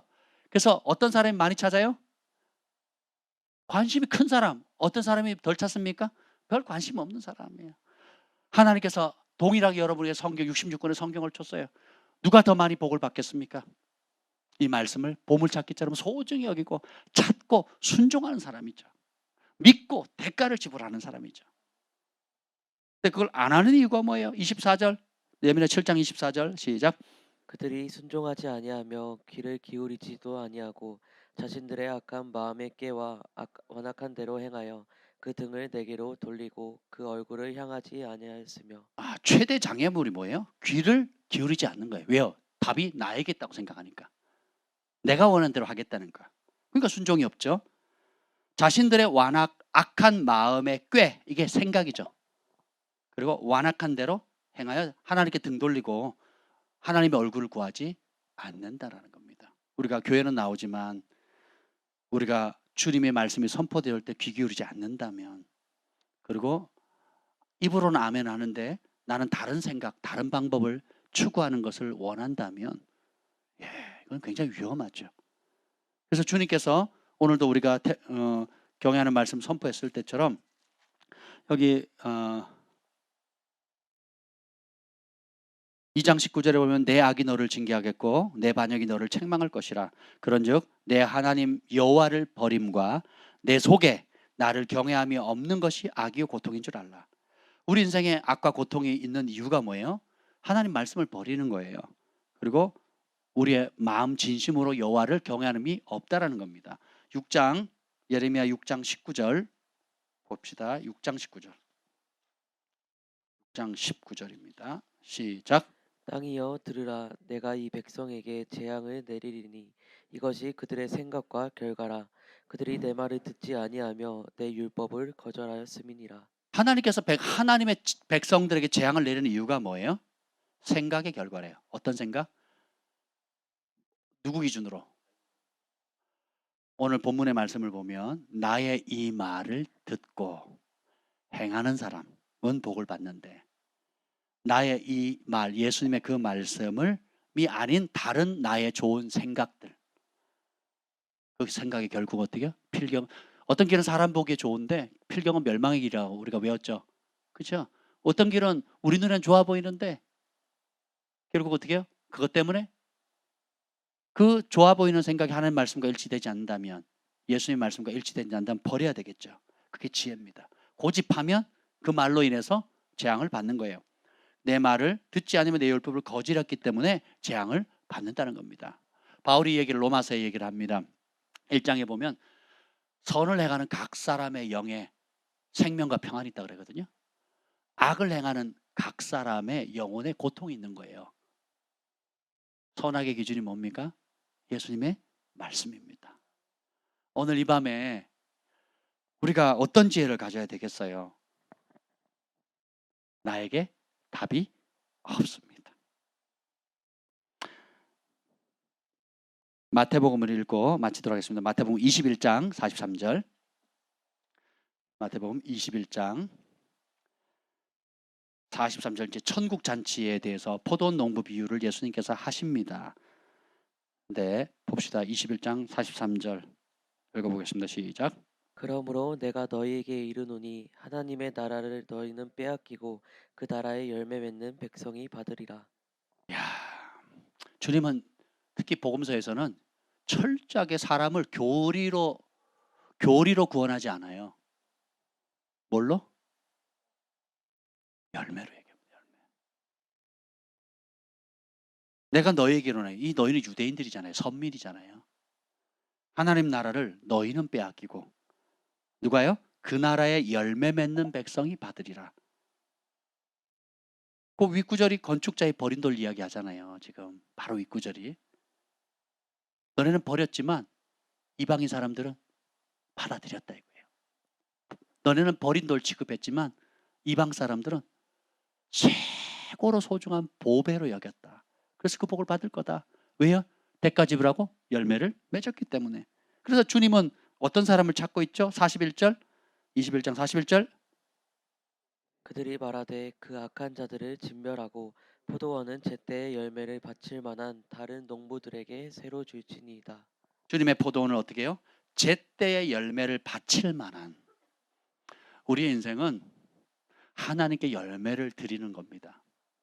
이게 우리 인생의 목적이에요.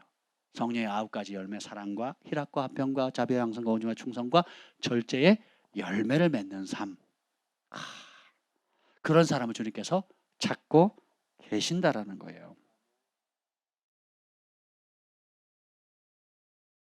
잠언 1장 29절 31절에 보면 너희가 지식을 미워하고 하나님 경외하기를 즐거워하지 않고 하나님의 교훈을 받지 않고 하나님의 책망을 업신 여김으로 인해서 자기 행위의 열매를 먹고 자기 꾀에 배부르리라.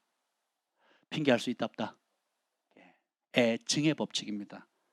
좋아하는 건 가까이 하고 싫어하는 것은 멀리 하거든요. 그래서 우리 주님의 관심은 오로지 마음에 있습니다. 오늘 이 밤에 주님 앞에 마음을 쏟아냈으면 좋겠어요.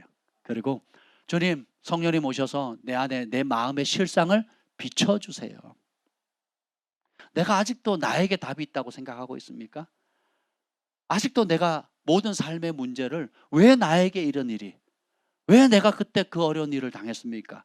모든 질문을 여러분 왜 나에게 나 하는 것처럼 미련한 게 없어요. 성령의 사람은 질문을 바꿉니다. 하나님의 말씀은 어떠합니까? 이 문제에 대해서 주님의 말씀은 뭐라고 하십니까? 이 사건에 대해서 주님은 어떻게 보십니까? 주님은 뭐 어떻게 해야 해답이 된다고 말씀하십니까? 이렇게 질문하는 사람이 복된 거예요.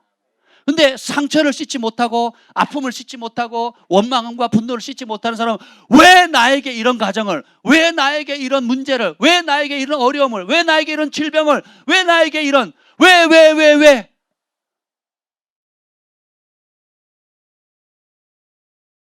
광야에 엎드려진 멸망받은 이스라엘 백성의 질문과 동일한 거예요. 그러나 모세는 주님 앞에 엎드립니다.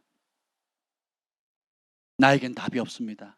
해답을 줄 수도 없어요. 주님께 답이 있습니다. 주님은 이 사건에 대해서 뭐라고 말씀하십니까? 주님은 이 미움에 대해서 뭐라고 말씀하십니까? 주님은 내가 겪고 있는 이 문제에 대해서 주님의 말씀은 뭐라고 하십니까? 주님, 말씀하시옵소서. 종이 듣겠나이다. 들려지는 은혜가 있기를 축복합니다. 우리는 그 들려지는 말씀에 대해서 믿음을 발휘하고 순종하는 전문가가 되어줄 줄 믿습니다. 이제 우리의 자랑은 이 말씀으로 인한 대가지불이, 이 말씀으로 인한 고난이 우리의 자랑이 되어야 될 줄 믿어요. 비, 창수, 바람이 올 겁니다. 이미 불고 있죠? 예, 비바람, 창수 탓하지 맙시다. 비바람, 창수는 계속 있을 거예요. 지혜로운 사람이든 미련한 사람이든 예수님을 믿는 사람 믿지 않는 비바람, 창수는 계속 있어요. 허락하신 이유가 뭐예요? 토대를 드러내는 거거든요. 드러낼 때 환경, 사람 탓하지 마시고 우리가 주님의 말씀을 찾읍시다. 주께 해답이 있습니다. 주님 감사합니다. 말씀의 반석 위에 우리의 인생을 세우게 하시옵소서. 그래서 우리가 사도와 선지자들의 가르침과 또 예수님이 모퉁이 돌 되시고 그러므로 건물마다 상합하고 연합하여서 하나님이 거하실 처소로 우리를 빚어가신다고 하실 때에 주님, 예수님의 모든 말씀의 반석 위에 세우는 저희들 되게 하여 주옵소서. 우리 안에 나에게 답이 없다는 것을 처절하게 인식할 수 은혜를 주시고 주께 답이 있습니다. 주님 말씀하옵소서. 듣겠습니다. 그 말씀에 목숨을 걸겠습니다. 주님, 순종의 열매, 소담한 열매를 찾으시는 주님 앞에 우리가 말씀의 대가를 지불함으로 인해서 날마다 아름다운 열매 맺게 하여 주시옵소서. 우리가 살 길을 찾았습니다. 우리가 살 길을 찾았습니다. 주님, 예수님의 말씀만이 우리가 살 길입니다. 우리 아들, 딸이 살 길입니다. 우리 교회가 살 길이고 이 나라의 민족과 열방이 살 길입니다. 주님, 그 말씀에 같이 그 말씀에 우리의 남은 생을 드리게 하여 주옵소서. 예수님의 이름으로 기도합니다. 아멘. 우리 두 손을 높이 들고 우리 주님 앞에 주의 이름 부르고 기도합니다.